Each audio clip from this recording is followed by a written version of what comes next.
ਵਾਹਿਗੁਰੂ ਜੀ ਕਾ ਖਾਲਸਾ, ਵਾਹਿਗੁਰੂ ਜੀ ਕੀ ਫਤਿਹ ਜੀ। ਸਵਾਗਤ ਹੈ ਜੀ ਤੁਹਾਡਾ ਸਾਰਿਆਂ ਦਾ ਆਨਲਾਈਨ ਗੁਰਮਤਿ ਕਲਾਸ ਵਿੱਚ।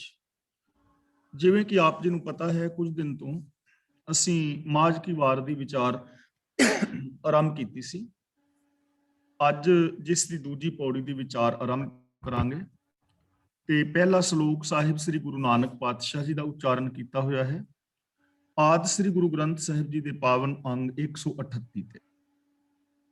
ਜਿਉ ਪਾਏ ਤਨ ਸਾਜਿਆ, ਰੱਖਿਆ ਬਣਤ ਬਣਾਏ।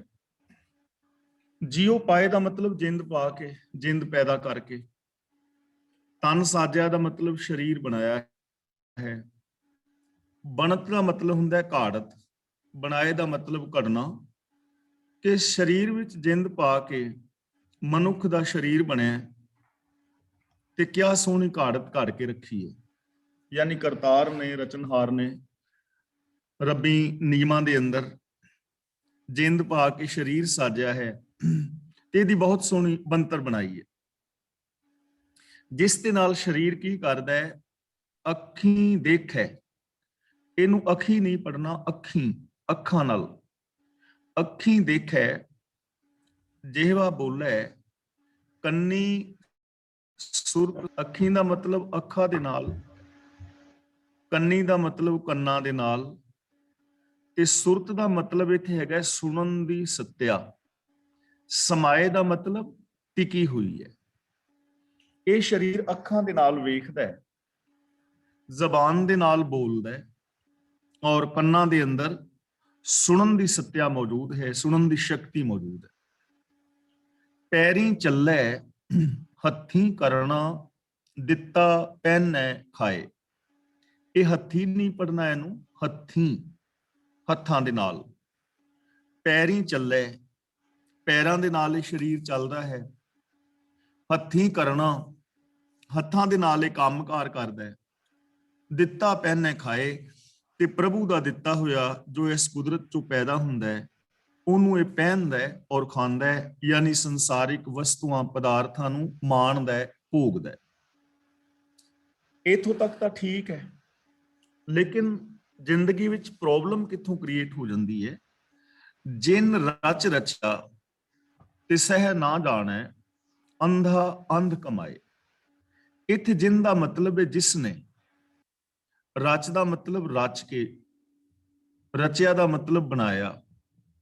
ਅੰਧ ਦਾ ਮਤਲਬ ਹੈ ਅੰਨਿਆਂ ਵਾਲਾ ਕੰਮ। ਅੰਧਾ ਦਾ ਮਤਲਬ ਅੰਨਾ ਤੇ ਅੰਧ ਦਾ ਮਤਲਬ ਅੰਨਿਆਂ ਵਾਲਾ ਕੰਮ। ਕਮਾਏ ਦਾ ਮਤਲਬ ਕਰਦਾ ਹੈ।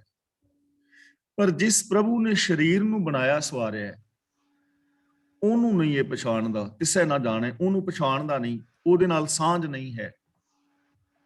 ਅਗਿਆਨੀ ਮਨੁੱਖ ਆਤਮਿਕ ਜੀਵਨ ਵੱਲੋਂ ਬੇਸਮਝ। ਅੰਨਾ ਦਾ ਮਤਲਬ ਆਤਮਿਕ ਜੀਵਨ ਦੀ ਸੂਝ ਤੋਂ ਸਖਣਾ, ਮਾੜੇ ਕੰਮ ਕਰਦਾ ਹੈ, ਅਗਿਆਨਤਾ ਵਾਲੇ ਕੰਮ ਕਰਦਾ ਹੈ।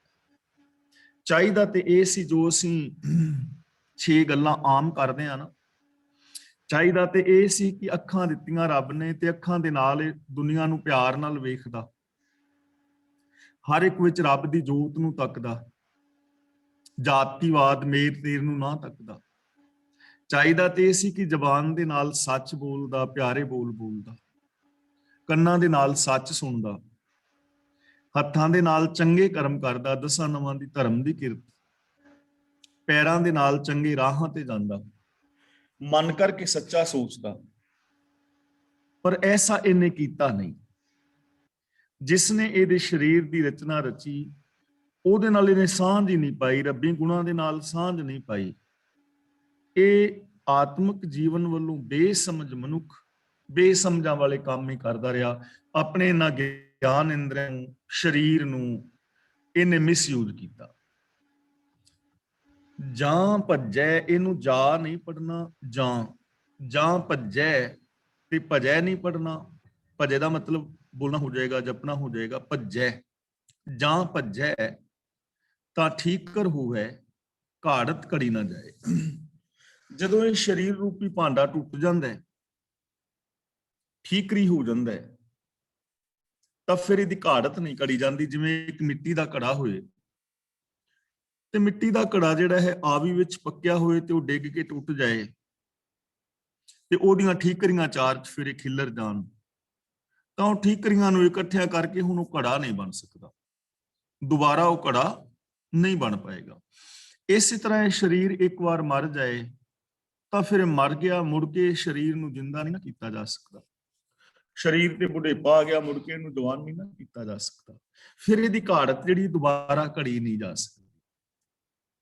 ਤਾਂ ਗੁਰੂ ਜੀ ਕਹਿੰਦੇ ਨੇ, ਨਾਨਕ ਗੁਰਬਿਨ ਨਾਹੀਂ ਪਤ, ਪਤ ਬਿਨ ਪਾਰ ਨਾ ਪਾਏ। ਪਤ ਸ਼ਬਦ ਦੇ ਵੈਸੇ ਕਈ ਸਾਰੇ ਅਰਥ ਜਿਹੜੇ ਨੇ ਸਾਨੂੰ ਕੋਸ਼ ਦੇ ਵਿੱਚ ਮਿਲ ਜਾਂਦੇ ਨੇ। ਜਿਵੇਂ ਅਸੀਂ ਦੇਖਦੇ ਹਾਂ, ਪਤ ਸ਼ਬਦ ਦੇ ਜੋ ਅਰਥ ਨੇ, ਸੰਗਿਆ ਹੈ ਪਤ, ਇਹਦਾ ਮਤਲਬ ਪ੍ਰਤਿਸ਼ਠਾ, ਮਾਨ, ਇੱਜ਼ਤ। ਪਤ ਸੇਤੀ ਆਪਣੇ ਘਰ ਜਾਹੋ। ਤੇ ਦੂਜਾ ਅਰਥ ਇਹਦਾ ਹੈ ਪੰਕਤੀ, ਪਾਂਤ, ਖਾਨਦਾਨ, ਕੁਲ ਗੋਤਰ, ਜਿਵੇਂ ਨਾਮੇ ਹੀ ਜਤ ਪਤ। ਤੀਜਾ ਹੈ ਸੰਪਤੀ, ਸੰਪਦਾ, ਜਾਤ ਨਾ ਪਤ ਨੂੰ ਆਦਰੋ, ਇੱਥੇ ਪਤ ਦਾ ਮਤਲਬ ਹੈ ਸੰਪਤੀ। ਤੇ ਚੌਥਾ ਹੈ ਪਤ ਲਈ ਸ਼ਬਦ ਜਿਹੜਾ ਹੈ ਵਰਤਿਆ ਹੈ। ਇਸ ਤਰ੍ਹਾਂ ਪਤ ਸ਼ਬਦ ਨੂੰ ਕਈ ਰੂਪਾਂ ਦੇ ਵਿੱਚ ਵਰਤਿਆ ਗਿਆ ਹੈ, ਜਿਵੇਂ ਮਾਨ, ਪ੍ਰਤਿਸ਼ਠਾ। ਦੂਜਾ ਹੈ ਪਤੀ ਦੀਆਂ ਜਾਂ ਪਤੀ ਨੂੰ ਮਿਲਣ ਲਈ ਏਤ ਰਾਹ ਪਤ ਪਵੜੀਆਂ ਚੜੀਏ ਹੋਏ 21, ਇੱਥੇ ਪਤ ਦਾ ਮਤਲਬ ਪਤੀ। ਤੇ ਤੀਜਾ ਹੈ ਅਰਥ ਇਹਦਾ ਖਾਨਦਾਨ, ਜਿਵੇਂ ਖੋਟੇ ਜਾਤ ਨਾ ਪਤ ਹੈ। ਤੇ ਚੌਥਾ ਅਰਥ ਪਤ ਦਾ ਮਤਲਬ ਸੁਆਮੀ ਵੀ ਹੈ, ਬਿਨੋ ਸੁਨੋ ਤੁਮ ਪ੍ਰਾਨ ਪਤ ਪਿਆਰੇ, ਜਾਂ ਜਹ ਨਿਰਮਲ ਪੁਰਖ ਪੁਰਖ ਪਤ ਹੋਤਾ, ਸੁਆਮੀ। ਤੇ ਪੰਜਵਾਂ ਪਤ ਦਾ ਅਰਥ ਹੈ ਰਸੂਖ। ਇਹਦਾ ਅਰਥ ਸ਼ਬਦਾਰਥ ਨੇ ਕੀਤਾ, ਬਾਕੀ ਸਾਰੇ ਟੀਕਾਕਾਰ ਇੱਜ਼ਤ ਕਰਦੇ ਨੇ। ਮਨ ਕਰਹਲਾ ਮੇਰੇ ਸਾਜਨਾ, ਹਰ ਖਰਚ ਲਿਆ ਪਤ ਪਾਏ, ਰਸੂਖ। ਛੇਵਾਂ ਹੈ ਸ਼ਾਖ, ਇਤਬਾਰ, ਨਾਏ ਮੰਨੇ ਪਤ ਉਪਜੈ, ਕਿ ਇਤਬਾਰ ਬਣ ਜਾਂਦਾ ਹੈ। ਸਤਵਾਂ ਅਰਥ ਹੈ ਪ੍ਰਤੀਤੀ, ਪਤਵਿਣ ਪੂਜਾ, ਸਤਵਿਣ ਸੰਜਮ, ਜਤਵਿਣ ਕਾਹੇ ਜਨੇਊ, ਇੱਥੇ ਵਿਸ਼ਵਾਸ। ਤਾਂ ਜੋ ਅਸੀਂ ਇਹ ਸ਼ਬਦ ਪੜ੍ਹ ਰਹੇ ਹਾਂ, ਇਸ ਦਾ ਮੀਨਿੰਗ ਹੈ ਪਤ, ਨਾਨਕ ਗੁਰ ਬਿਨ ਨਾਹੀਂ ਪਤ, ਕਿ ਗੁਰੂ ਤੋਂ ਬਿਨਾਂ ਪ੍ਰਭੂ ਦੇ ਉੱਤੇ ਵਿਸ਼ਵਾਸ ਨਹੀਂ ਬਣਦਾ, ਪ੍ਰਭੂ ਦੇ ਨਾਲ ਸਾਂਝ ਨਹੀਂ ਪੈਂਦੀ, ਰੱਬੀ ਗੁਣਾਂ ਦੇ ਉੱਤੇ ਵਿਸ਼ਵਾਸ ਨਹੀਂ ਬਣਦਾ, ਜਾਂ ਗਿਆਨ ਨਹੀਂ ਹੁੰਦਾ। ਨਾਨਕ ਗੁਰ ਬਿਨ ਨਾਹੀਂ ਪਤ, ਪਤ ਦਾ ਮਤਲਬ ਗਿਆਨ ਵੀ ਹੈ। ਤਾਂ ਗੁਰੂ ਤੋਂ ਬਿਨਾਂ ਗਿਆਨ ਨਹੀਂ ਹੁੰਦਾ, ਸਮਝ ਨਹੀਂ ਆਉਂਦੀ, ਵਿਸ਼ਵਾਸ ਨਹੀਂ ਬਣਦਾ। ਪਤਵਿਣ ਪਾਰ ਨਾ ਪਾਏ, ਤੇ ਜਦੋਂ ਤੱਕ ਵਿਸ਼ਵਾਸ ਨਹੀਂ ਰੱਬੀ ਗੁਣਾ ਤੇ ਉਹਨੂੰ ਅਸੀਂ ਅਮਲ ਵਿੱਚ ਨਹੀਂ ਲਿਆਉਂਦੇ, ਗੁਰੂ ਦੇ ਗਿਆਨ ਮੁਤਾਬਕ ਜ਼ਿੰਦਗੀ ਨਹੀਂ ਜੀਂਦੇ, ਤਾਂ ਵਿਕਾਰਾਂ ਤੋਂ ਪਾਰ ਨਹੀਂ ਪਾਇਆ ਜਾ ਸਕਦਾ। ਨਾਨਕ ਗੁਰ ਬਿਨ ਨਾਹੀਂ ਪਤ, ਪਤਵਿਣ ਪਾਰ ਨਾ ਪਾਏ। ਗੁਰੂ ਤੋਂ ਬਿਨਾਂ ਗਿਆਨ ਨਹੀਂ ਹੁੰਦਾ, ਗੁਰੂ ਤੋਂ ਬਿਨਾਂ ਵਿਸ਼ਵਾਸ ਨਹੀਂ ਬਣਦਾ, ਔਰ ਗਿਆਨ ਤੋਂ ਬਿਨਾਂ, ਵਿਸ਼ਵਾਸ ਤੋਂ ਬਿਨਾਂ ਇਨਸਾਨ ਦਾ ਪਾਰ ਉਤਾਰਾ ਨਹੀਂ ਹੁੰਦਾ। ਅਗਲਾ ਸ਼ਲੋਕ ਸਾਹਿਬ ਸ੍ਰੀ ਗੁਰੂ ਅੰਗਦ ਪਾਤਸ਼ਾਹ ਜੀ ਦਾ ਹੈ। ਦੇਂਦੇ ਥਾਵਹੁ ਦਿੱਤਾ ਚੰਗਾ, ਮਨਮੁਖ ਐਸਾ ਜਾਣੀਏ। ਹੁਣ ਮਨਮੁਖਤਾ ਦੀ ਨਿਸ਼ਾਨੀ ਦੱਸਦੇ ਨੇ ਕਿ ਮਨਮੁਖ ਅਸੀਂ ਕਿਹਨੂੰ ਕਹਿ ਸਕਦੇ ਹਾਂ, ਮਨਮੁਖ ਦੇ ਲੱਛਣ ਕੀ ਨੇ। ਮਨਮੁਖ ਦੇ ਲੱਛਣ ਇਹ ਨੇ, ਦੇਂਦੇ ਥਾਵੋਂ, ਦੇਂਦੇ ਥਾਵੋਂ ਦਾ ਮਤਲਬ ਦੇਣ ਵਾਲੇ ਨਾਲੋਂ। ਜਿਵੇਂ ਕੋਈ ਚੀਜ਼ ਦੇਵੇ, ਸਾਨੂੰ ਕੋਈ ਗਿਫਟ ਦੇਵੇ, ਸਾਨੂੰ ਕੋਈ ਅਮਦਾਦ ਦੇਵੇ, ਕੋਈ ਵਸਤੂ ਦੇ, ਦੇਣ ਵਾਲਾ। ਦਿੱਤਾ ਚੰਗਾ, ਦਿੱਤਾ ਦਾ ਮਤਲਬ ਜਿਹੜੀ ਚੀਜ਼ ਉਸਨੇ ਦਿੱਤੀ ਹੈ। ਮੰਨ ਲਓ ਕਿਸੇ ਨੇ ਤੁਹਾਨੂੰ ਫੋਨ ਗਿਫਟ ਕੀਤਾ, ਤਾਂ ਇੱਕ ਤਾਂ ਗਿਫਟ ਕਰਨ ਵਾਲਾ ਹੋ ਗਿਆ, ਤੇ ਇੱਕ ਉਹ ਚੀਜ਼ ਹੋ ਗਈ ਜਿਹੜੀ ਉਹਨੇ ਗਿਫਟ ਕੀਤੀ ਹੈ, ਜੋ ਉਹਨੇ ਦਿੱਤਾ ਹੈ। ਫੋਨ ਦਿੱਤਾ ਹੈ ਤਾਂ ਫੋਨ ਦਿੱਤਾ ਹੋ ਗਿਆ। ਤਾਂ ਗੁਰੂ ਜੀ ਕਹਿੰਦੇ ਨੇ ਮਨਮੁਖਤਾ ਦੀ ਨਿਸ਼ਾਨੀ ਇਹ ਹੈ ਕਿ ਦੇਣ ਵਾਲੇ ਨਾਲੋਂ ਦਾਤ ਨੂੰ ਚੰਗੀ ਸਮਝਦਾ ਹੈ। ਜਿਹੜੀ ਚੀਜ਼ ਉਹਨੇ ਦਿੱਤੀ ਹੈ ਉਹਦੇ ਨਾਲ ਪਿਆਰ ਬਣਾ ਲੈਂਦਾ, ਤੇ ਦੇਣ ਵਾਲੇ ਨੂੰ ਚੰਗਾ ਨਹੀਂ ਸਮਝਦਾ। ਮਨਮੁਖ ਐਸਾ ਜਾਣੀਏ, ਗੁਰੂ ਜੀ ਕਹਿੰਦੇ ਨੇ ਇਹ ਮਨਮੁਖ ਦੀ ਨਿਸ਼ਾਨੀ ਹੈ। ਮਨ ਦੇ ਪਿੱਛੇ ਤੁਰਨ ਵਾਲਾ ਇਹੋ ਜਿਹਾ ਹੁੰਦਾ ਹੈ, ਇਹੋ ਜਿਹੀ ਉਹਦੀ ਸਮਝ ਹੁੰਦੀ ਹੈ ਕਿ ਜਿਸ ਰੱਬ ਨੇ ਇੰਨੀਆਂ ਦਾਤਾਂ ਦਿੱਤੀਆਂ ਨੇ, ਧਰਤੀ ਹੈ, ਸੂਰਜ ਹੈ, ਚੰਦਰਮਾ, ਖੰਡ ਮੰਡਲ, ਬ੍ਰਹਿਮੰਡ, ਨਦੀਆਂ, ਨਾਲੇ, ਦਰਿਆ, ਝੀਲਾਂ, ਪਦਾਰਥ ਨੇ, ਜੀਵ ਜੰਤ ਨੇ, ਪਸ਼ੂ ਪੰਛੀ, ਮਨੁੱਖ ਮਾਤਰ, ਜਿਸ ਨੇ ਸਾਰਾ ਕੁਝ ਰਚਿਆ ਹੈ, ਇਸ ਰਚਨਾ ਨੂੰ ਤੇ ਬੰਦਾ ਚੰਗੀ ਸਮਝ ਰਿਹਾ ਹੈ, ਇਹਦੇ ਨਾਲ ਤੇ ਜੁੜਿਆ ਹੋਇਆ ਹੈ। ਪਰ ਜੋ ਰਚਨਹਾਰ ਹੈ ਉਹਦੇ ਨਾਲ ਟੁੱਟਾ ਹੋਇਆ ਹੈ, ਉਹਦੇ ਨਾਲ ਇਹਦਾ ਨਾਤਾ ਨਹੀਂ। ਉਹਦੀ ਰਜ਼ਾ ਵਿੱਚ ਨਹੀਂ ਤੁਰਦਾ। ਰੱਬੀ ਗੁਣਾਂ ਦਾ ਧਾਰਨੀ ਨਹੀਂ, ਜਿਵੇਂ ਸੱਚਾਈ ਹੈ, ਨਿਰਭੈਤਾ ਹੈ, ਨਿਰਵੈਰਤਾ ਹੈ, ਪ੍ਰੇਮ ਹੈ, ਇਨਸਾਨੀਅਤ ਹੈ, ਉਹਦੇ ਗੁਣਾਂ ਦੇ ਨਾਲ ਉਹ ਟੁੱਟਾ ਹੋਇਆ ਹੈ। ਇਹ ਮਨਮੁਖਤਾ ਦੀ ਨਿਸ਼ਾਨੀ ਹੈ। ਸੁਰਤ ਮਤ ਚਤੁਰਾਈ ਤਾਕੀ ਕਿਆ ਕਰ ਆਖ ਵਖਾਣੀ। ਸੁਰਤ ਦਾ ਮਤਲਬ ਇੱਥੇ ਹੈ ਸੂਝ ਸਮਝ, ਮਤ ਦਾ ਮਤਲਬ ਅਕਲ, ਕਿਆ ਕਰ ਆਖ ਦਾ ਮਤਲਬ ਕਿਆ ਆਖ ਕੇ, ਕੀ ਆਖ ਕੇ, ਕਿੰਨਾ ਲਫ਼ਜ਼ਾਂ ਦੇ ਨਾਲ, ਵਖਾਣੀਏ ਦਾ ਮਤਲਬ ਬਿਆਨ ਕਰੀਏ। ਉਸ ਮਨੁੱਖ ਦੀ ਸੂਝ ਅਕਲ ਤੇ ਸਿਆਣਪ ਕਿਹੜੇ ਅੱਖਰਾਂ ਦੇ ਨਾਲ ਬਿਆਨ ਕਰੀਏ, ਕਿਉਂਕਿ ਉਹਦੀ ਸਮਝ ਨੀਵੀਂ ਹੈ, ਇੰਨੀ ਨੀਵੀਂ ਸਮਝ ਹੈ ਉਹਦੀ ਕਿ ਉਹਨੂੰ ਬਿਆਨ ਨਹੀਂ ਕੀਤਾ ਜਾ ਸਕਦਾ। ਕਿਹੜੇ ਲਫ਼ਜ਼ ਵਰਤੀ ਉਹਦੇ ਵਾਸਤੇ। ਜਿਹੜਾ ਬੰਦਾ ਗਿਫਟ ਨੂੰ ਤੇ ਚੰਗੀ ਸਮਝੇ ਔਰ ਗਿਫਟ ਦੇਣ ਵਾਲੇ ਨੂੰ ਮਾੜਾ ਸਮਝੇ, ਤਾਂ ਉਸ ਬੰਦੇ ਨੂੰ ਕਿਹੜੇ ਲਫ਼ਜ਼ਾਂ ਨਾਲ ਉਹਦੀ ਅਕਲ, ਉਹਦੀ ਸਮਝ, ਉਹਦੀ ਸੂਝ ਨੂੰ ਕਿਵੇਂ ਬਿਆਨ ਕਰੀਏ, ਇੰਨੀ ਨੀਵੀਂ ਸੋਚ। ਹੁਣ ਇਹਨਾਂ ਚੀਜ਼ਾਂ ਨੂੰ ਘਰ ਦੇ ਵਿੱਚ ਵਰਤ ਕੇ ਦੇਖੋ, ਪਹਿਲਾਂ ਤੇ ਆਪਣੇ ਆਮ ਜੀਵਨ ਵਿੱਚ, ਕਿ ਜੇ ਬੰਦਾ ਰਚਨਹਾਰ ਦੇ ਗੁਣਾਂ ਦੇ ਨਾਲ ਜੁੜ ਜਾਏ, ਰੱਬੀ ਰਜ਼ਾ ਦੇ ਨਾਲ ਜੁੜ ਜਾਏ, ਤਾਂ ਜੀਵਨ ਕਿੰਨਾ ਚੰਗਾ ਹੋ ਸਕਦਾ ਹੈ। ਪਰ ਕੇਵਲ ਰਚਨਾ ਦੇ ਨਾਲ ਜੁੜ ਕੇ ਤੇ ਰਚਨਹਾਰ ਦੇ ਗੁਣਾਂ ਨੂੰ ਭੁਲਾ ਕੇ ਤੇ ਜੀਵਨ ਦੁਖਦਾਈ ਹੋ ਜਾਏਗਾ ਨਾ। ਹੁਣ ਇਹਨਾਂ ਨੂੰ ਆਪਣੇ ਘਰ ਪਰਿਵਾਰਾਂ ਦੇ ਵਿੱਚ ਵਰਤ ਕੇ ਵੇਖੋ, ਐਸੇ ਚੀਜ਼ ਨੂੰ, ਮਨਮੁਖਤਾ ਘਰਾਂ ਪਰਿਵਾਰਾਂ ਵਿੱਚ ਜਾਂ ਸਾਡੇ ਜੀਵਨ ਵਿੱਚ ਕਿਵੇਂ ਹੈ। ਇੱਕ ਸੱਸ ਹੈ, ਇੱਕ ਮਾਂ ਦਾਦੀ ਆਪਣੇ ਪੁੱਤਰੀ ਪੋਤਰੇ ਨਾਲ ਬੜਾ ਪਿਆਰ ਕਰਦੀ ਹੈ, ਔਰ ਅਸੀਂ ਕਹਿੰਦੇ ਆ ਕਿ ਮੂਲ ਨਾਲੋਂ ਵਿਆਜ ਪਿਆਰਾ ਹੁੰਦਾ ਹੈ। ਤੇ ਇਹ ਚੀਜ਼ ਨੂੰ ਅਸੀਂ ਕਰੀਬ ਸਾਰੇ ਹੀ ਸਮਝ ਸਕਦੇ ਹਾਂ, ਕਿਉਂਕਿ ਇੱਥੇ ਬਹੁਤੇ ਦਾਦੀਆਂ ਦਾਦੇ, ਨਾਨੀਆਂ ਨਾਨੇ ਸਾਡੀ ਇਸ ਕਲਾਸ ਵਿੱਚ ਹੈ ਨੇ। ਆਪਣੇ ਬੱਚਿਆਂ ਨਾਲੋਂ ਪੋਤਰੀਆਂ ਪੋਤਰੇ, ਦੋਤਰੇ ਜ਼ਿਆਦਾ ਪਿਆਰੇ ਲੱਗਦੇ ਨੇ। ਤਾਂ ਇੱਕ ਦਾਦੀ ਆਪਣੇ ਪੋਤਰੀ ਪੋਤਰੇ ਨਾਲ ਬਹੁਤ ਪਿਆਰ ਕਰਦੀ ਹੈ, ਗੋਦ ਵਿੱਚ ਲੈਂਦੀ ਹੈ, ਗਲਵੱਕੜੀ ਵਿੱਚ ਲੈਂਦੀ ਹੈ, ਪਦਾਰਥ ਦੇਣ ਨੂੰ ਦਿੰਦੀ ਹੈ, ਉਹਦਾ ਮੱਥਾ ਮੂੰਹ ਚੁੰਮਦੀ ਹੈ। ਇਹ ਉਹਦਾ ਹੱਕ ਵੀ ਹੈ, ਫਰਜ਼ ਵੀ ਹੈ, ਇੱਥੋਂ ਤੱਕ ਤੇ ਉਹ ਠੀਕ ਹੈ। ਪਰ ਜਿਸ ਨੂੰਹ ਨੇ ਪੋਤਰੀ ਪੋਤਰੇ ਨੂੰ ਪੈਦਾ ਕੀਤਾ ਹੈ, ਉਹਨੂੰ ਕਾਣੀ ਅੱਖੇ ਵੇਖ ਕੇ ਰਾਜੀ ਨਹੀਂ, ਉਹਦੇ ਨਾਲ ਨਹੀਂ ਬਣਦੀ। ਇਹਨੂੰ ਕਹਿੰਦੇ ਨੇ ਦੇਂਦੇ ਥਾਂਵੋਂ ਦਿੱਤਾ ਚੰਗਾ। ਜਿਸ ਨੂੰਹ ਨੇ ਜਨਮ ਦਿੱਤਾ ਹੈ ਉਹਨੂੰ ਚੰਗਾ ਨਹੀਂ ਸਮਝਦੀ, ਪਰ ਪੋਤਰੀ ਪੋਤਰੀ ਨਾਲ ਪਿਆਰ ਹੈ।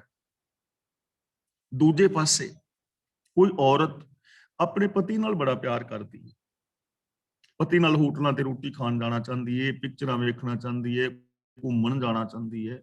ਇਹ ਉਹਦਾ ਹੱਕ ਵੀ ਹੈ, ਉਹਦਾ ਫਰਜ਼ ਵੀ ਹੈ, ਪਤੀ ਨਾਲ ਪਿਆਰ ਹੈ। ਪਰ ਜਿਸ ਸੱਸ ਨੇ ਪਤੀ ਨੂੰ ਜਨਮ ਦਿੱਤਾ, ਉਹਨੂੰ ਕਹਿੰਦੀ ਹੈ ਬਿਰਧ ਆਸ਼ਰਮ ਛੱਡ, ਇਹਨਾਂ ਦੇ ਨਾਲ ਨਹੀਂ ਰਹਿਣਾ, ਇਹਨਾਂ ਨਾਲ ਨਹੀਂ ਰਹਿਣਾ, ਇਹ ਮਾਈਕ ਲੈਣੀ ਹੈ। ਬਿਲਕੁਲ ਇਹਨੂੰ ਕਹਿੰਦੇ ਨੇ ਮਨਮੁਖਤਾ, ਵੀ ਜਿਹੜਾ ਚੀਜ਼ ਦੇਣ ਵਾਲਾ ਹੈ ਨਾ, ਉਹਨੂੰ ਮਾੜਾ ਸਮਝਣਾ ਤੇ ਦਿੱਤੀ ਹੋਈ ਚੀਜ਼ ਨੂੰ ਚੰਗਾ ਸਮਝਣਾ। ਹੁਣ ਇਹੋ ਜਿਹੇ ਇਨਸਾਨ ਦੀ ਸੁਰਤ ਮਤ ਚਤੁਰਾਈ ਨੂੰ ਕੀ ਕਹੋਗੇ? ਕੀ ਇਹੋ ਜਿਹਾ ਵਰਤਾਰਾ ਕਰਨ ਵਾਲੀ ਕਿਸੇ ਮਾਂ ਨੂੰ, ਸੱਸ ਨੂੰ ਚੰਗਾ ਕਿਹਾ ਜਾ ਸਕਦਾ ਹੈ? ਕੀ ਇਹੋ ਜਿਹੀ ਕਿਸੇ ਨੂੰਹ ਨੂੰ ਚੰਗਾ ਕਿਹਾ ਜਾ ਸਕਦਾ ਹੈ? ਇਹੋ ਹੀ ਗਲਤੀਆਂ ਪੁੱਤਰਾਂ ਤੇ ਬਾਕੀ ਸੱਜਣਾ ਮਿੱਤਰਾਂ ਦੇ ਉੱਤੇ ਲਾਗੂ ਹੁੰਦੀ ਹੈ, ਨਾਨਕੇ ਆਦਕਿਆਂ ਤੇ ਯਾਰਾਂ ਦੋਸਤਾਂ ਤੇ ਵੀ। ਤਾਂ ਗੁਰੂ ਜੀ ਕਹਿੰਦੇ ਨੇ ਇਹੋ ਜਿਹੇ ਮਨੁੱਖ ਦੀ ਸੋਚ ਨੀਵੀਂ ਹੈ, ਉਹਨੂੰ ਕਿਹੜੇ ਅੱਖਰਾਂ ਦੇ ਨਾਲ ਬਿਆਨ ਕਰੋਗੇ? ਆਪਣੀ ਇਸ ਘਟੀਆ ਸੋਚ ਨੂੰ ਬਦਲੋ, ਗੁਰੂ ਪਾਤਸ਼ਾਹ ਜੀ ਇੱਥੇ ਸਾਨੂੰ ਸਮਝਾ ਰਹੇ ਨੇ। ਅੰਤਰ ਬਹਿ ਕੇ ਕਰਮ ਕਮਾਵੇ, ਸੋਚ ਹੋ ਕੁੰਡੀ ਜਾਣੀਏ। ਇਹਨੂੰ ਕੁੰਡੀ ਨਹੀਂ ਪੜਨਾ, ਡੱਡੇ ਨਾਲ ਬਿੰਦੀ ਲਾਣੀ ਹੈ, ਕੁੰਡੀ ਬਹੁਵਚਨੀ ਸ਼ਬਦ। ਚੌਹ ਕੁੰਡੀ ਦਾ ਮਤਲਬ ਚਾਰਾਂ ਕੁੰਡਾਂ, ਚੌਹਾਂ ਪਾਸਿਆਂ ਵਿੱਚ, ਹਰ ਥਾਂ ਤੇ। ਅੰਤਰ ਬਹਿ ਕੇ, ਅੰਦਰ ਬਹਿ ਕੇ ਦਾ ਮਤਲਬ ਲੁਕ ਛਿਪ ਕੇ ਕਰਮ ਕਮਾਵੇ। ਜਿਹੜਾ ਮਨਮੁਖ ਹੈ ਉਹ ਆਪਣੇ ਵੱਲੋਂ ਲੁਕ ਕੇ ਮੰਦੇ ਕਰਮ ਕਰਦਾ ਹੈ, ਮੁਖਤਾ ਲੁਕ ਛਿਪ ਕੇ ਕਰਦਾ ਹੈ। ਪਰ ਗੁਰੂ ਜੀ ਕਹਿੰਦੇ ਨੇ ਸੋਚ ਉਹ ਕੁੰਡੀ ਜਾਣੀਏ। ਉਹ ਜਿਹੜੇ ਮਾੜੇ ਕਰਮ ਨੇ ਚਾਰਾਂ ਚ ਫੇਰੇ ਜਾਣੇ ਜਾਂਦੇ ਨੇ, ਉਹ ਪ੍ਰਗਟ ਹੋ ਜਾਂਦੇ ਨੇ। ਹੁਣ ਇਸ ਦੁਨੀਆ ਦੇ ਅੰਦਰ ਕਿਵੇਂ ਮਾੜੇ ਕਰਮ ਕਰਕੇ ਛੁਪਾ ਲਓਗੇ? ਨਹੀਂ ਨਾ ਛਿਪਦੇ। ਇੱਥੇ ਚਾਰ ਚਫੇਰੇ ਦੇਖੋ, ਹੁਣ ਮਾੜੇ ਕਰਮ ਛਿਪ ਨਹੀਂ ਰਹੇ, ਸਾਨੂੰ ਲੋਕ ਲਾਣੇ ਪੈ ਰਹੇ ਨੇ ਘਰਾਂ ਨੂੰ, ਸਿਕਿਉਰਿਟੀ ਕੈਮਰੇ, ਸਿਕਿਉਰਿਟੀ ਅਲਾਰਮ ਲਗਾਉਣੇ ਪੈ ਰਹੇ ਨੇ। ਕਿਉਂ? ਕਿਉਂਕਿ ਬੰਦਾ ਕਰਮ ਮਾੜੇ ਕਰ ਰਿਹਾ, ਛਿਪ ਨਹੀਂ ਨਾ ਰਹੇ, ਪ੍ਰਗਟ ਨੇ। ਬੰਦੇ ਨੂੰ ਬੰਦੇ ਤੋਂ ਡਰ ਲੱਗ ਰਿਹਾ ਹੈ, ਬੰਦੇ ਦੇ ਉੱਤੇ ਬੇਵਿਸ਼ਵਾਸੀ ਹੈ, ਵਿਸ਼ਵਾਸ ਨਹੀਂ ਹੈ, ਤੇ ਉਹਦਾ ਰੀਜ਼ਨ ਹੈ ਕਿ ਬੰਦਾ ਕੰਮ ਚੰਗੇ ਨਹੀਂ ਕਰ ਰਿਹਾ, ਬੇਸ਼ੱਕ ਛਿਪ ਕੇ ਕਰ ਰਿਹਾ ਪਰ ਪ੍ਰਗਟ ਹੋ ਰਹੇ ਨੇ। ਹੁਣ ਜੇ ਕੋਈ ਮਾੜਾ ਕਰਮ ਛਿਪ ਕੇ ਵੀ ਕਰੋਗੇ, ਮੰਨ ਲਓ ਕਿ ਕਿਸੇ ਨੂੰ ਨਹੀਂ ਪਤਾ ਲੱਗਾ, ਪਰ ਮੈਨੂੰ ਤਾਂ ਪਤਾ ਹੈ ਨਾ ਜੋ ਕਰਮ ਮੈਂ ਕੀਤਾ ਹੈ, ਮੇਰੇ ਅੰਦਰ ਤਾਂ ਉਹ ਕਰਮ ਸੰਸਕਾਰ ਪੈਦਾ ਕਰੇਗਾ, ਮੇਰੇ ਅੰਦਰ ਤਾਂ ਮਾੜਾ ਕਰਮ ਜਿਹੜਾ ਡਰ ਪੈਦਾ ਕਰੇਗਾ, ਮੇਰੇ ਅੰਦਰ ਹੌਲੇ ਹੌਲੇ ਨਿਊਰੋਨਲ ਪੈਟਰਨ ਬਣ ਜਾਣਗੇ ਮਾੜੇ ਨੈਗੇਟਿਵ, ਮੇਰਾ ਸੁਭਾਅ ਬਣ ਜਾਏਗਾ, ਤੇ ਉਹ ਸੁਭਾਅ ਥਾਂ ਥਾਂ ਤੇ ਪ੍ਰਗਟ ਹੋਏਗਾ। ਕਿਵੇਂ ਛੁਪਾ ਲਓ? ਤਾਂ ਗੁਰੂ ਪਾਤਸ਼ਾਹ ਜੀ ਕਹਿੰਦੇ ਨੇ ਇਹ ਜੋ ਮਨਮੁਖਤਾ ਵਾਲੇ ਕਰਮ ਨੇ ਛਿਪਦੇ ਨਹੀਂ, ਕਿਉਂਕਿ ਮਾਨਸਿਕ ਪਰੇਸ਼ਾਨੀਆਂ ਜ਼ਿੰਦਗੀ ਵਿੱਚ ਪੈਦਾ ਹੋ ਜਾਂਦੀਆਂ ਨੇ। ਜੇ ਰੱਬ ਨਾਲੋਂ ਬੇਮੁਖਤਾ ਹੋਏਗੀ, ਸੱਚੇ ਸ਼ੁਭ ਗੁਣਾਂ ਦੇ ਨਾਲੋਂ ਬੇਮੁਖਤਾ ਹੋਏਗੀ, ਜੀਵਨ ਵਿੱਚ ਪਰੇਸ਼ਾਨੀ ਪੈਦਾ ਹੋਏਗੀ। ਤੇ ਜੇ ਘਰ ਦੇ ਵਿੱਚ ਵਰਤਾਵ ਮਾੜਾ ਹੋਏਗਾ ਤਾਂ ਵੀ ਪ੍ਰਗਟ ਹੋਏਗਾ, ਪਰਿਵਾਰ ਟੁੱਟਣਗੇ। ਇਸ ਲਈ ਅਗਲਾ ਬਚਨ ਕਰਦੇ ਨੇ, ਜੋ ਧਰਮ ਕਮਾਵੇ ਤਿਸ ਧਰਮ ਨਾਉ ਹੋਵੇ, ਪਾਪ ਕਮਾਣੇ ਪਾਪੀ ਜਾਣੀਏ। ਕੁਦਰਤ ਦਾ ਇਹ ਨੇਮ ਹੈ ਕਿ ਜੋ ਮਨੁੱਖ ਧਰਮ ਕਮਾਏਗਾ, ਜੋ ਮਨੁੱਖ ਭਲੇ ਕਰਮ ਕਰੇਗਾ, ਆਪਣੇ ਫਰਜ਼ ਪੂਰੇ ਕਰੇਗਾ, ਧਰਮ ਕਮਾਉਣ ਦਾ ਮਤਲਬ ਫਰਜ਼ ਪੂਰੇ ਕਰੇਗਾ, ਇਸ ਧਰਮ ਨਾਉ ਹੋਵੇ, ਉਹਦਾ ਨਾਮ ਮਸ਼ਹੂਰ ਹੋ ਜਾਏਗਾ ਕਿ ਬੰਦਾ ਧਰਮੀ ਹੈ, ਬੰਦਾ ਭਲਾ ਹੈ, ਬੰਦਾ ਚੰਗਾ ਹੈ, ਕਿਉਂਕਿ ਉਹ ਧਰਮ ਕਮਾ ਰਿਹਾ ਹੈ। ਧਰਮ ਕਮਾਉਣ ਦਾ ਮਤਲਬ ਇਹ ਨਹੀਂ ਕਿ ਮਾਲਾ ਫੇਰ ਰਿਹਾ, ਧਰਮ ਕਮਾਉਣ ਦਾ ਮਤਲਬ ਇਹ ਨਹੀਂ ਕਿ ਉਹ ਸਮਾਧੀਆਂ ਲਾ ਰਿਹਾ, ਤਾਂ ਧਰਮ ਦਾ ਮਤਲਬ ਜੋ ਫਰਜ਼ ਪੂਰੇ ਕਰਦਾ ਹੈ ਘਰ ਦੇ ਵਿੱਚ ਰਹਿ ਕੇ। ਜੇ ਕੋਈ ਔਰਤ ਹੈ ਤਾਂ ਆਪਣੇ ਸਾਰੇ ਫਰਜ਼ ਪੂਰੇ ਕਰ ਰਹੀ ਹੈ ਇਮਾਨਦਾਰੀ ਨਾਲ, ਬੇਟੀ ਵਾਲੇ ਵੀ, ਭੈਣ ਵਾਲੇ ਵੀ, ਪਤਨੀ ਵਾਲੇ, ਮਾਂ ਵਾਲੇ, ਨੂੰਹ ਵਾਲੇ, ਸੱਸ ਵਾਲੇ, ਦਰਾਣੀ ਜਠਾਣੀ ਵਾਲੇ, ਸਾਰੇ ਫਰਜ਼ ਪੂਰੇ ਕਰਦੀ। ਜੇ ਬੰਦਾ ਹੈ ਤਾਂ ਉਹ ਇਮਾਨਦਾਰੀ ਦੇ ਨਾਲ ਆਪਣੇ ਪੂਰੇ ਫਰਜ਼ ਕਰਦਾ ਹੈ, ਬੇਟੇ ਵਾਲਾ ਵੀ, ਪਤੀ ਵਾਲਾ ਵੀ, ਪਿਤਾ ਵਾਲਾ ਵੀ, ਸਹੁਰੇ ਜਵਾਈ ਵਾਲਾ ਵੀ, ਭਰਾਵਾਂ ਵਾਲਾ ਵੀ, ਜਿੰਨੇ ਵੀ ਫਰਜ਼ ਨੇ। ਫਿਰ ਉਹਦੇ ਮਨੁੱਖਤਾ ਵਾਸਤੇ, ਵਨਸਪਤੀ ਲਈ ਕੀ ਫਰਜ਼ ਨੇ, ਉਹਨਾਂ ਸਾਰੇ ਫਰਜ਼ਾਂ ਨੂੰ ਪੂਰਿਆਂ ਕਰ ਰਿਹਾ ਇਮਾਨਦਾਰੀ ਨਾਲ। ਤਾਂ ਉਹਨੂੰ ਸਾਰੇ ਲੋਕ ਕਹਿਣਗੇ ਬੜਾ ਚੰਗਾ ਹੈ, ਧਰਮੀ ਹੈ ਵੀ ਬੰਦਾ, ਬਹੁਤ ਭਲਾ ਬੰਦਾ ਹੈ, ਸਾਰੇ ਹੀ ਕਹਿਣਗੇ। ਜੋ ਧਰਮ ਕਮਾਵੇ ਤਿਸ ਧਰਮ ਨਾਉ ਹੋਵੇ, ਇਹ ਕੁਦਰਤ ਦਾ ਨਿਯਮ ਹੈ। ਤੇ ਦੂਜੇ ਪਾਸੇ ਇਹ ਵੀ ਨਿਯਮ ਹੈ ਵੀ ਪਾਪ ਕਮਾਣਾ ਹੈ। ਪਾਪ ਕਮਾਣੇ ਦਾ ਮਤਲਬ ਜੇ ਮੰਦੇ ਕਰਮ ਕਰੀਏ, ਪਾਪ ਕਰਮ ਕਮਾਈਏ ਤਾਂ ਪਾਪੀ ਜਾਣੀਏ, ਲੋਕ ਉਹਨੂੰ ਮੰਦਾ ਸਮਝਣਗੇ, ਕਹਿਣਗੇ ਬੜਾ ਪਾਪੀ ਹੈ। ਜੇ ਕਿਸੇ ਨੇ ਮਾਂ ਪਿਓ ਨੂੰ ਘਰੋਂ ਕੱਢ ਦਿੱਤਾ ਹੈ ਤਾਂ ਲੋਕ ਕਹਿੰਦੇ ਨੇ ਬੜਾ ਮਾੜਾ ਕੀਤਾ, ਉਹਨੇ ਗੁਨਾਹ ਕੀਤਾ ਹੈ, ਪਾਪੀ ਹੈ। ਜੇ ਕਿਸੇ ਨੇ ਕਤਲ ਕੀਤਾ ਹੈ ਤੇ ਲੋਕ ਕਹਿੰਦੇ ਨੇ ਪਾਪੀ ਹੈ। ਜੇ ਲੋਕ ਠੱਗੀਆਂ ਠੂਰੀਆਂ ਮਾਰਦੇ ਨੇ ਤਾਂ ਲੋਕ ਕਹਿੰਦੇ ਨੇ ਵੀ ਚੰਗਾ ਬੰਦਾ ਨਹੀਂ ਹੈ। ਔਰ ਐਸੇ ਬੰਦਿਆਂ ਦੇ ਨਾਲ ਲੋਕ ਆਪਣਾ ਨਾਤਾ ਨਹੀਂ ਬਣਾਉਣਾ ਚਾਹੁੰਦੇ। ਜੇ ਕੋਈ ਕਰੈਕਟਰਲੈਸ ਹੈ, ਚੋਰ ਹੈ, ਡਰੱਗੀ ਹੈ, ਨਸ਼ਈ ਹੈ, ਤਾਂ ਉਹਨੂੰ ਘਰ ਵੜਨਾ ਚਾਹੁੰਦਾ ਕੋਈ ਵੀ ਨਾ, ਵਾੜਨਾ ਨਹੀਂ ਨਾ ਘਰ ਚਾਹੁੰਦਾ ਕੋਈ ਵੀ, ਤਾਂ ਉਹਨੂੰ ਲੋਕ ਪਾਪੀ ਕਹਿਣ ਲੱਗ ਜਾਂਦੇ ਨੇ। ਇਹ ਕੁਦਰਤ ਦਾ ਪੱਕਾ ਨੇਮ ਹੈ। ਹੁਣ ਇਹ ਡਿਪੈਂਡ ਸਾਡੇ ਤੇ ਕਰਦਾ ਹੈ ਕਿ ਅਸੀਂ ਧਰਮੀ ਅਖਵਾਉਣਾ ਚਾਹੁੰਦੇ ਹਾਂ ਕਿ ਪਾਪੀ, ਧਰਮੀ ਬਣਨਾ ਚਾਹੁੰਦੇ ਹਾਂ ਕਿ ਪਾਪੀ ਬਣਨਾ ਚਾਹੁੰਦੇ ਹਾਂ। ਇਹ ਬੰਦੇ ਦੀ ਚੁਆਇਸ ਆਪਣੀ ਹੈ। ਤੂੰ ਆਪੇ ਖੇਲ ਕਰਹਿ ਸਭ ਕਰਤੇ, ਕਿਆ ਦੂਜਾ ਆਖ ਵਖਾਣੀ ਹੈ। ਗੁਰੂ ਜੀ ਕਹਿੰਦੇ ਨੇ ਸਾਰੇ ਕੌਤਕ ਤੂੰ ਆਪ ਕਰ ਰਿਹਾ ਹੈ, ਹੁਣ ਤੇਥੋਂ ਵੱਖਰਾ ਹੋਰ ਕਿਹੜਾ ਦਸੀਏ, ਕੀ ਆਖ ਕੇ ਵਿਆਖਿਆਨ ਕਰੀਏ। ਇਹ ਸਾਰੇ ਜੋ ਕੌਤਕ ਹੈ ਤੂੰ ਕਰ ਰਿਹਾ, ਭਾਵ ਤੇਰੀ ਰਜ਼ਾ ਦੇ ਅੰਦਰ ਹੋ ਰਹੇ ਨੇ। ਇਹ ਗੱਲ ਜਿਹੜੀ ਹੈ ਨਾ ਸਮਝਣ ਵਾਲੀ ਹੈ ਕਿ ਇਹ ਸਾਰੇ ਦੇ ਸਾਰੇ ਕੌਤਕ ਰੱਬੀ ਰਜ਼ਾ ਵਿੱਚ ਹੋ ਰਹੇ ਨੇ। ਰੱਬੀ ਰਜ਼ਾ ਦਾ ਮਤਲਬ ਰੱਬੀ ਹੁਕਮ ਵਿੱਚ, ਕੁਦਰਤ ਦੇ ਨੇਮ ਵਿੱਚ, ਲਾ ਆਫ ਨੇਚਰ ਦੇ ਅੰਦਰ ਹੋ ਰਹੇ ਨੇ। ਰੱਬ ਆਪ ਕਿਸੇ ਤੋਂ ਫੜ ਕੇ ਪਾਪ ਕਰਮ ਨਹੀਂ ਕਰਾਂਦਾ ਕਿ ਤੂੰ ਕਤਲ ਕਰ, ਤੂੰ ਵਿਭਚਾਰ ਕਮਾ, ਤੂੰ ਚੋਰੀਆਂ ਕਰ। ਤੇ ਰੱਬ ਆਪ ਕਿਸੇ ਦਾ ਹੱਥ ਫੜ ਕੇ ਨਹੀਂ ਕਹਿੰਦਾ ਕਿ ਤੂੰ ਇਹ ਕਰਮ ਕਰ, ਫਰਜ਼ ਪੂਰੇ ਆਪ ਕਰ ਰਿਹਾ ਹੈ। ਤੇ ਨੇਮ ਇਹ ਹੈ ਕਿ ਜਿਹੋ ਜਿਹੇ ਕਰਮ ਕਰੋਗੇ ਉਹੋ ਜਿਹਾ ਫਲ ਮਿਲੇਗਾ, ਉਹੋ ਜਿਹਾ ਨਾਮ ਹੋ ਜਾਏਗਾ। ਰੱਬ ਦਾ ਇੱਕ ਖੇਲ ਹੈ, ਮਤਲਬ ਇੱਕ ਸਿਸਟਮ ਹੈ, ਇੱਕ ਹੁਕਮ ਹੈ। ਹੁਣ ਦੂਜਾ ਕੀ ਆਖੀਏ ਵੀ ਦੂਜਾ ਕੌਣ ਕਰਾ ਰਿਹਾ ਹੈ? ਕਿ ਦੂਜਾ ਕੋਈ ਸਿਸਟਮ ਨੂੰ ਬਦਲ ਸਕਦਾ ਹੈ? ਕੋਈ ਵੀ ਨਹੀਂ ਬਦਲ ਸਕਦਾ। ਜੇ ਸਿਸਟਮ ਬਦਲ ਸਕਦਾ ਹੁੰਦਾ ਕਿ ਪਾਪ ਕਰਮ ਕਰਨ ਦੇ ਨਾਲ ਵੀ ਸੁਖ ਸ਼ਾਂਤੀ ਮਿਲ ਸਕਦੀ ਹੁੰਦੀ, ਕੋਈ ਜੋਤਸ਼ੀ ਬਦਲ ਸਕਦਾ ਹੁੰਦਾ, ਕੋਈ ਬਾਬਾ ਬਦਲ ਸਕਦਾ ਹੁੰਦਾ, ਤਾਂ ਇਹ ਸਿਸਟਮ ਤੇ ਬਦਲ ਜਾਣਾ ਸੀ। ਇੰਡੀਆ ਵਿੱਚ ਤੇ 72-73 ਲੱਖ ਸਾਧੂ ਨੇ, 72 ਲੱਖ 65-70 ਹਜ਼ਾਰ ਸਾਧੂ, ਤਾਂ ਉਹ ਬਦਲ ਦਿੰਦੇ। ਪਰ ਨਹੀਂ ਨਾ ਬਦਲਦਾ। ਜੋਤਸ਼ੀ ਕੋਲ ਚਲੇ ਜਾਓ, ਤੁਹਾਨੂੰ ਠੱਗ ਤੇ ਲਏਗਾ ਪੁੱਠੇ ਸਿੱਧੇ ਗੱਲਾਂ ਬਾਤਾਂ ਕਰਕੇ ਕਿ ਤੇਰੀ ਕਿਸਮਤ ਚ ਸ਼ਨੀ ਦੂਜਾ ਤੀਜਾ ਉਰਲਾ ਪਰਲਾ ਜੋ ਵੀ। ਲੇਕਿਨ ਕੀ ਉਹ ਸਿਸਟਮ ਨੂੰ ਬਦਲ ਸਕਦਾ ਹੈ? ਬਿਲਕੁਲ ਵੀ ਨਹੀਂ ਬਦਲ ਸਕਦਾ। ਤਾਂ ਰੱਬੀ ਸਿਸਟਮ ਤੋਂ ਉਲਟ ਕੁਛ ਨਹੀਂ ਹੋ ਸਕਦਾ। ਜੇ ਸੁਖ ਚਾਹੁੰਦੇ ਹੋ ਭਾਈ, ਤਾਂ ਫਿਰ ਰੱਬੀ ਗੁਣਾਂ ਦੇ ਧਾਰਨੀ ਬਣਨਾ ਪਵੇਗਾ, ਧਰਮ ਕਮਾਉਣਾ ਪਵੇਗਾ, ਫਰਜ਼ ਕਮਾਣੇ ਪੈਣਗੇ। ਤੇ ਜੇ ਫਰਜ਼ ਨਹੀਂ ਕਮਾਓਗੇ, ਇਮਾਨਦਾਰੀ ਦੇ ਨਾਲ ਜ਼ਿੰਦਗੀ ਨਹੀਂ ਜੀਓਗੇ, ਤਾਂ ਕੋਈ ਜੋਤਸ਼ੀ, ਕੋਈ ਬਾਬਾ, ਕੋਈ ਮੜੀ ਕਬਰ, ਕੋਈ ਦੇਵੀ ਦੇਵਤਾ ਸੁਖ ਨਹੀਂ। ਕਿਹਨੂੰ ਕਹੋਗੇ? ਦੂਜੇ ਨੂੰ। ਕਿਹੜਾ ਸਿਸਟਮ ਬਦਲ ਸਕਦਾ? ਕੋਈ ਵੀ ਨਹੀਂ ਬਦਲ ਸਕਦਾ। हे ਪ੍ਰਭੂ, ਸਭ ਕੁਝ ਤੇਰੀ ਰਜ਼ਾ ਵਿੱਚ ਹੈ। ਜਿਚਰ ਤੇਰੀ ਜੋਤ, ਤਿਚਰ ਜੋਤੀ ਵਿੱਚ ਤੂੰ ਬੋਲੇ। ਇੱਥੇ ਜੋਤ ਦਾ ਮਤਲਬ ਹੈ ਸੱਤਿਆ। ਜਿੰਨਾ ਚਿਰ ਜੀਵਾਂ ਅੰਦਰ ਤੇਰੀ ਸੱਤਿਆ ਮੌਜੂਦ ਹੈ, ਤਿਚਰ ਜੋਤੀ ਵਿੱਚ ਤੂੰ ਬੋਲੇ, ਉਹਨਾਂ ਚਿਰ ਉਸ ਜੋਤ ਦੇ ਰਾਹੀਂ, ਸੱਤਿਆ ਦੇ ਰਾਹੀਂ ਤੂੰ ਆਪ ਹੀ ਬੋਲ ਰਿਹਾ ਹੈ। ਵਿਣ ਜੋਤੀ ਕੋਈ ਕਿਛ ਕਰਿਓ ਦਿਖਾ ਸਿਆਣੀਏ। ਦਿਖਾ ਦਾ ਮਤਲਬ ਵੇਖਾਂ, ਸਿਆਣੀਏ ਦਾ ਮਤਲਬ ਪਛਾਣੀਏ।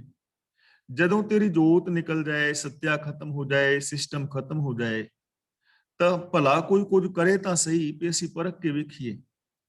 ਭਾਵ ਤੇਰੀ ਜੋਤ ਤੋਂ ਬਿਨਾਂ ਕੁਝ ਨਹੀਂ ਕਰ ਸਕਦਾ। ਜੋ ਤੇਰੀ ਜੋਤ ਤੋਂ ਬਿਨਾਂ ਕੋਈ ਕੁਝ ਨਹੀਂ ਕਰ ਸਕਦਾ। ਜੋਤ ਦਾ ਮਤਲਬ ਸੱਤਿਆ। ਹੁਣ ਰੱਬ ਦੀ ਸੱਤਿਆ ਹੈ। ਜਦੋਂ ਤੱਕ ਸੱਤਿਆ ਹੈ, ਉਦੋਂ ਤੱਕ ਮੈਂ ਬੋਲ ਰਿਹਾ ਹਾਂ ਤੇ ਮੇਰੇ ਅੰਦਰ ਹੋਰ ਕੋਈ ਨਹੀਂ ਬੋਲ ਰਿਹਾ। ਸੱਤਿਆ ਰੂਪ ਹੋ ਕੇ ਰੱਬ ਹੀ ਬੋਲ ਰਿਹਾ ਹੈ। ਸਭੈ ਘਟ ਰਾਮ ਬੋਲੇ। ਜੇ ਰਾਮ ਬੋਲੇ ਦਾ ਮਤਲਬ ਵੀ ਜੇ ਅੰਦਰ ਸੱਤਿਆ ਹੈ ਤੇ ਮੈਂ ਬੋਲ ਰਿਹਾ। ਤੁਹਾਡੇ ਅੰਦਰ ਸੱਤਿਆ ਹੈ ਤੇ ਤੁਸੀਂ ਸੁਣ ਰਹੇ ਹੋ। ਜੇ ਇਹ ਸਿਸਟਮ ਖਤਮ ਹੋ ਜਾਏ, ਸਿਸਟਮ ਫੇਲ ਹੋ ਜਾਏ, ਤੇ ਨਾ ਮੈਂ ਬੋਲ ਸਕਾਂਗਾ, ਨਾ ਤੁਸੀਂ ਸੁਣ ਸਕੋਗੇ। ਹੁਣ ਮੇਰੇ ਸਰੀਰ ਦਾ ਸਾਰਾ ਸਿਸਟਮ ਚੱਲ ਰਿਹਾ ਨਾ, ਦਿਲ ਧੜਕ ਰਿਹਾ ਹੈ, ਫੇਫੜੇ ਕੰਮ ਕਰ ਰਹੇ ਨੇ, ਦਿਮਾਗ ਕੰਮ ਕਰ ਰਿਹਾ ਹੈ, ਤਾਂ ਮੈਂ ਬੋਲ ਰਿਹਾ। ਤੁਹਾਡੇ ਸਰੀਰ ਦਾ ਸਿਸਟਮ ਚੱਲ ਰਿਹਾ ਹੈ, ਤੁਸੀਂ ਸੁਣ ਰਹੇ ਹੋ। ਤੇ ਜੇ ਸਾਡਾ ਸਿਸਟਮ ਫੇਲ ਹੋ ਜਾਏ, ਕਿਸੇ ਦਾ ਹਾਰਟ ਅਟੈਕ ਹੋ ਜਾਏ, ਤਾਂ ਮੈਂ ਕਥਾ ਕਰੀ ਜਾਵਾਂ, ਹੁਣ ਜਿਹਨੂੰ ਹਾਰਟ ਅਟੈਕ ਹੋ ਗਿਆ ਉਹਨੇ ਸੁਣਨਾ ਥੋੜੀ। ਜੇ ਮੈਨੂੰ ਹਾਰਟ ਅਟੈਕ ਹੋ ਜਾਏ, ਸਿਸਟਮ ਫੇਲ ਹੋ ਜਾਏ, ਜੋਤ ਨਿਕਲ ਗਈ, ਮੀਨ ਸਿਸਟਮ ਫੇਲ ਹੋ ਗਿਆ, ਸੱਤਿਆ ਖਤਮ ਹੋ ਗਈ, ਤਾਂ ਮੈਂ ਤੇ ਇੱਥੇ ਬੈਠੇ ਰਹਿਣਾ ਜਾਂ ਇੱਥੇ ਡਿੱਗ ਪੈਣਾ। ਤੁਸੀਂ ਸੁਣ ਥੋੜੀ ਸਕੋਗੇ, ਮੈਂ ਬੋਲ ਥੋੜੀ ਸਕਾਂਗਾ। ਤਾਂ ਉਦੋਂ ਤੱਕ ਹੀ ਬੰਦਾ ਬੋਲਦਾ ਹੈ ਜਦੋਂ ਤੱਕ ਰੱਬੀ ਸੱਤਿਆ ਇਹਦੇ ਅੰਦਰ ਮੌਜੂਦ ਹੈ। ਯਾਨੀ ਰੱਬੀ ਸਿਸਟਮ ਦੇ ਅੰਦਰ ਹੀ ਸਾਰਾ ਕੁਝ ਚੱਲ ਰਿਹਾ ਹੈ। ਨਾਨਕ ਗੁਰਮੁਖ ਨਦਰੀ ਆਇਆ, ਹਰ ਇੱਕੋ ਸੁਘੜ ਸੁਜਾਣੀਏ। ਸੁਘੜ ਦਾ ਮਤਲਬ ਸੋਹਣੀ ਘਾੜਤ ਵਾਲਾ। ਗੁਰਮੁਖ ਦਾ ਮਤਲਬ ਗੁਰੂ ਦੇ ਰਾਹੀਂ। ਨਦਰੀ ਆਇਆ ਦਾ ਮਤਲਬ ਨਜ਼ਰੀ ਪੈਂਦਾ ਹੈ, ਦਿਸ ਪੈਂਦਾ ਹੈ। ਹਰ ਇੱਕੋ ਦਾ ਮਤਲਬ ਇੱਕ ਹੀ, ਸੁਜਾਣੀਏ ਦਾ ਮਤਲਬ ਸਿਆਣਾ। ਤਾਂ ਗੁਰੂ ਦੀ ਸ਼ਰਨ ਆਏ ਮਨੁੱਖ ਨੂੰ ਹਰ ਥਾਂ ਇੱਕੋ ਸਿਆਣਾ ਤੇ ਸੁਜਾਨ ਪ੍ਰਭੂ ਹੀ ਦਿਸਦਾ ਹੈ। ਚਾਹੇ ਕੋਈ ਪਾਪੀ ਹੈ ਜਾਂ ਪੁੰਨੀ ਹੈ, ਗੁਰਮੁਖ ਹੈ ਜਾਂ ਮਨਮੁਖ ਹੈ, ਭਲਾ ਹੈ ਜਾਂ ਬੁਰਾ ਹੈ, ਗੁਰੂ ਦੇ ਚਰਨਾਂ ਦੀ ਸ਼ਰਨ ਵਿੱਚ ਆਉਣ ਵਾਲੇ ਨੂੰ ਸਾਰਿਆਂ ਦੇ ਵਿੱਚ ਇੱਕੋ ਹੀ ਦਿਸਦਾ ਹੈ, ਇੱਕੋ ਹੀ ਨਜ਼ਰੀ ਪੈਂਦਾ ਹੈ। ਤੇ ਹੁਣ ਨਾ ਅਸੀਂ ਕਈ ਵਾਰ ਇਹ ਕਹਿ ਦਿੰਦੇ ਹਾਂ ਵੀ ਜੇ ਕੋਈ ਪਾਪ ਕਮਾਉਣ ਵਾਲਾ ਹੈ ਤੇ ਕੀ ਉਹਨੂੰ ਰੱਬ ਸਮਝੀ? ਉਹਦੇ ਵਿੱਚ ਰੱਬ ਹੈ? ਹਾਂ ਹੈ, ਵਾਸਤਵ 'ਚ ਹੀ ਹੈ, ਪਰ ਉਹਨੂੰ ਪਤਾ ਨਹੀਂ ਹੈ। ਉਹ ਰੱਬੀ ਗੁਣਾਂ ਨੂੰ ਯੂਜ਼ ਨਹੀਂ ਕਰ ਰਿਹਾ, ਉਹ ਆਪਣੇ ਅੰਦਰੋਂ ਰੱਬ ਨੂੰ ਪ੍ਰਗਟ ਨਹੀਂ ਕਰ ਰਿਹਾ। ਇਹ ਉਹਦੀ ਪ੍ਰੋਬਲਮ ਹੈ। ਰੱਬ ਤੇ ਹੈ। ਜਿਵੇਂ ਅਸੀਂ ਆਪਣੀ ਗੱਲ ਕਰੀਏ, ਹੁਣ ਮੇਰੇ ਅੰਦਰ ਸੱਚਾਈ, ਦਇਆ, ਧਰਮ, ਧੀਰਜ, ਪ੍ਰੇਮ, ਇਹ ਸਾਰੇ ਗੁਣ ਤੇ ਹੈ ਨੇ, ਪਰ ਮੈਂ ਉਹਨਾਂ ਗੁਣਾਂ ਨੂੰ ਯੂਜ਼ ਨਹੀਂ ਕਰ ਰਿਹਾ। ਯੂਜ਼ ਮੈਂ ਈਰਖਾ ਨੂੰ ਕਰ ਰਿਹਾ, ਤਾਂ ਇਹ ਮੇਰੀ ਪ੍ਰੋਬਲਮ ਹੈ। ਰੱਬੀ ਗੁਣ ਤੇ ਸਾਰਿਆਂ ਵਿੱਚ ਮੌਜੂਦ ਨੇ। ਕੋਈ ਬੰਦਾ ਇਹ ਨਹੀਂ ਕਹਿ ਸਕਦਾ ਕਿ ਕਿਸੇ ਬੰਦੇ ਵਿੱਚ ਰੱਬੀ ਗੁਣ ਨਹੀਂ ਹਨ। ਕੋਈ ਇਹ ਨਹੀਂ ਕਹਿ ਸਕਦਾ ਮੇਰੇ ਵਿੱਚ ਗੁਣ ਨਹੀਂ। ਗੁਣ ਤੇ ਸਾਰਿਆਂ ਵਿੱਚ ਨੇ। ਹੁਣ ਬੰਦਾ ਯੂਜ਼ ਨਹੀਂ ਕਰ ਰਿਹਾ ਨਾ, ਤਾਂ ਇਹ ਪ੍ਰੋਬਲਮ ਉਸ ਬੰਦੇ ਦੀ ਹੈ। ਤੇ ਜਿਹੜਾ ਗੁਰਮੁਖ ਬੰਦਾ ਹੈ ਨਾ, ਉਹਨੂੰ ਇਸ ਚੀਜ਼ ਦੀ ਸਮਝ ਹੁੰਦੀ ਹੈ ਕਿ ਇਹ ਜਿਹੜਾ ਪਾਪੀ ਅਪਰਾਧੀ ਬੰਦਾ ਹੈ, ਇਹਦੇ ਵਿੱਚ ਵੀ ਗੁਣ ਮੌਜੂਦ ਨੇ। ਇਹ ਵੀ ਰੱਬੀ ਸੱਤਿਆ ਦੇ ਨਾਲ ਚੱਲ ਰਿਹਾ ਹੈ, ਰੱਬੀ ਹੁਕਮ ਦੇ ਅੰਦਰ ਚੱਲ ਰਿਹਾ ਹੈ, ਪਰ ਇਹਨੂੰ ਸਮਝ ਨਹੀਂ। ਇਹ ਗਿਆਨ ਦੀ ਗਲਤ ਵਰਤੋਂ ਕਰਦਾ ਹੈ, ਸਿਸਟਮ ਦੀ ਵਰਤੋਂ ਗਲਤ ਕਰ ਰਿਹਾ ਹੈ। ਗੁਰਮੁਖ ਨੂੰ ਇਸ ਚੀਜ਼ ਦੀ ਸਮਝ ਆ ਜਾਂਦੀ ਹੈ, ਜੋ ਗੁਰੂ ਦੇ ਦੱਸੇ ਰਾਹਾਂ ਤੇ ਤੁਰਦਾ ਹੈ।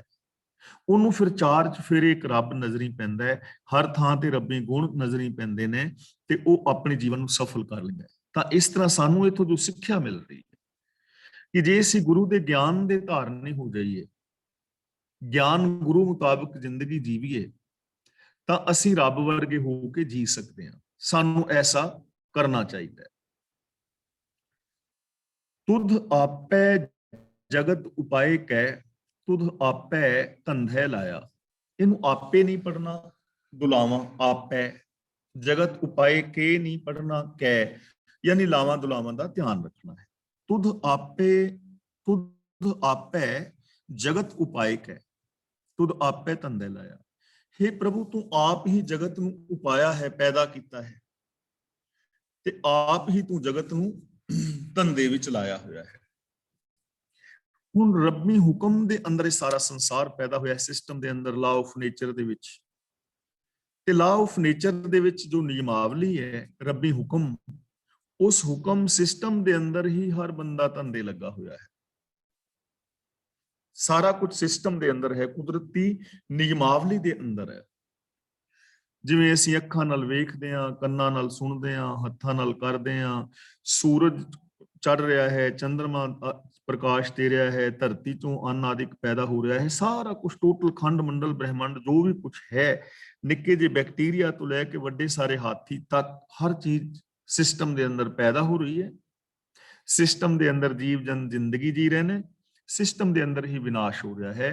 हे ਪ੍ਰਭੂ, ਤੇਰੇ ਆਪ ਹੀ ਤੂੰ ਜਗਤ ਪੈਦਾ ਕੀਤਾ ਹੈ ਹੁਕਮ ਦੇ ਅੰਦਰ, ਤੇ ਹੁਕਮ ਦੇ ਅੰਦਰ ਹੀ ਤੂੰ ਧੰਦੇ ਲਾਇਆ ਹੋਇਆ। ਮੋਹ ਠਗੌਲੀ ਪਾਏ ਕੈ, ਤੁਧ ਆਪਹੁ ਜਗਤ ਖੁਆਇਆ। ਆਪਹੁ ਦਾ ਮਤਲਬ ਆਪਣੇ ਆਪ ਤੋਂ, ਖੁਆਇਆ ਦਾ ਮਤਲਬ ਖੁਲਾ ਦਿੱਤਾ ਹੈ, ਠਗੌਲੀ ਦਾ ਮਤਲਬ ਠਗਮੂਰੀ ਬੂਟੀ। ਐਸੀ ਬੂਟੀ ਜਿਹੜੀ ਕਿਸੇ ਨੂੰ ਸੁੰਘਾ ਦਿੱਤੀ ਜਾਏ ਤੇ ਬੰਦਾ ਬੇਹੋਸ਼ ਹੋ ਜਾਂਦਾ ਹੈ। ਤੇ ਆਮ ਪੁਰਾਣੇ ਸਮਿਆਂ ਦੇ ਅੰਦਰ ਲੋਕ ਐਸੀ ਬੂਟੀ ਵਰਤਦੇ ਸਨ ਮੁਸਾਫਰਾਂ ਨੂੰ ਲੁੱਟਣ ਲਈ। ਅੱਜ ਵੀ ਐਸੀਆਂ ਚੀਜ਼ਾਂ, ਕੈਮੀਕਲ ਹੈ ਨੇ, ਦਵਾਈਆਂ ਹੈ ਨੇ, ਜੋ ਕਿਸੇ ਨੂੰ ਸੁੰਘਾ ਦਿੱਤੀ ਜਾਂਦੀ ਹੈ, ਜਾਂ ਕਿਸੇ ਨੂੰ ਪਾਣੀ ਵਿੱਚ ਪਾ ਕੇ ਪਿਲਾ ਦਿੱਤੀ ਤੇ ਬੰਦਾ ਨੀਂਦ ਵਿੱਚ ਸੌਂ ਜਾਂਦਾ ਹੈ, ਤੇ ਜਦ ਉਹ ਸੌਂ ਜਾਂਦਾ ਹੈ ਤਾਂ ਉਹਦਾ ਸਮਾਨ ਵਗੈਰਾ ਲੁੱਟ ਲਿਆ ਜਾਂਦਾ ਹੈ। ਐਸੀਆਂ ਵੀਡੀਓਜ਼ ਅਸੀਂ ਰੋਜ਼ ਵੇਖਦੇ ਹਾਂ, ਅਖਬਾਰਾਂ ਵਿੱਚ ਖਬਰਾਂ ਸੁਣਦੇ ਹਾਂ। ਹੁਣ ਇੱਥੇ ਠਗਮੂਰੀ ਬੂਟੀ ਕਿਹੜੀ ਹੈ ਜਿੰਨੇ ਬੰਦੇ ਨੂੰ ਬੇਹੋਸ਼ ਕੀਤਾ ਹੋਇਆ ਹੈ? ਉਹ ਹੈ ਮੋਹ, ਸੈਲਫਿਸ਼ਨੈਸ। ਮੋਹ ਦੀ ਠਗਮੂਰੀ ਪਾ ਕੇ ਤੂੰ ਆਪਣੇ ਆਪ ਤੋਂ ਜਗਤ ਨੂੰ ਖੁੰਝਾ ਦਿੱਤਾ ਹੈ, ਆਪਣੇ ਆਪ ਤੋਂ ਦੂਰ ਕਰ ਦਿੱਤਾ ਹੈ। ਯਾਨੀ ਜਿਸ ਬੰਦੇ ਦੀ ਜ਼ਿੰਦਗੀ ਅੰਦਰ ਸੈਲਫਿਸ਼ਨੈਸ ਹੋਏਗੀ, ਮੋਹ ਹੋਏਗਾ, ਉਹ ਬੰਦਾ ਰੱਬ ਤੋਂ ਦੂਰ ਹੋ ਜਾਏਗਾ। ਰੱਬ ਤੋਂ ਦੂਰ ਕਿਵੇਂ ਹੋ ਜਾਏਗਾ? ਕਿਉਂਕਿ ਉਹਦੇ ਅੰਦਰ ਮੇਰ ਤੇਰ ਦੇ ਵਿਤਕਰੇ ਪੈਦਾ ਹੋ ਜਾਣਗੇ।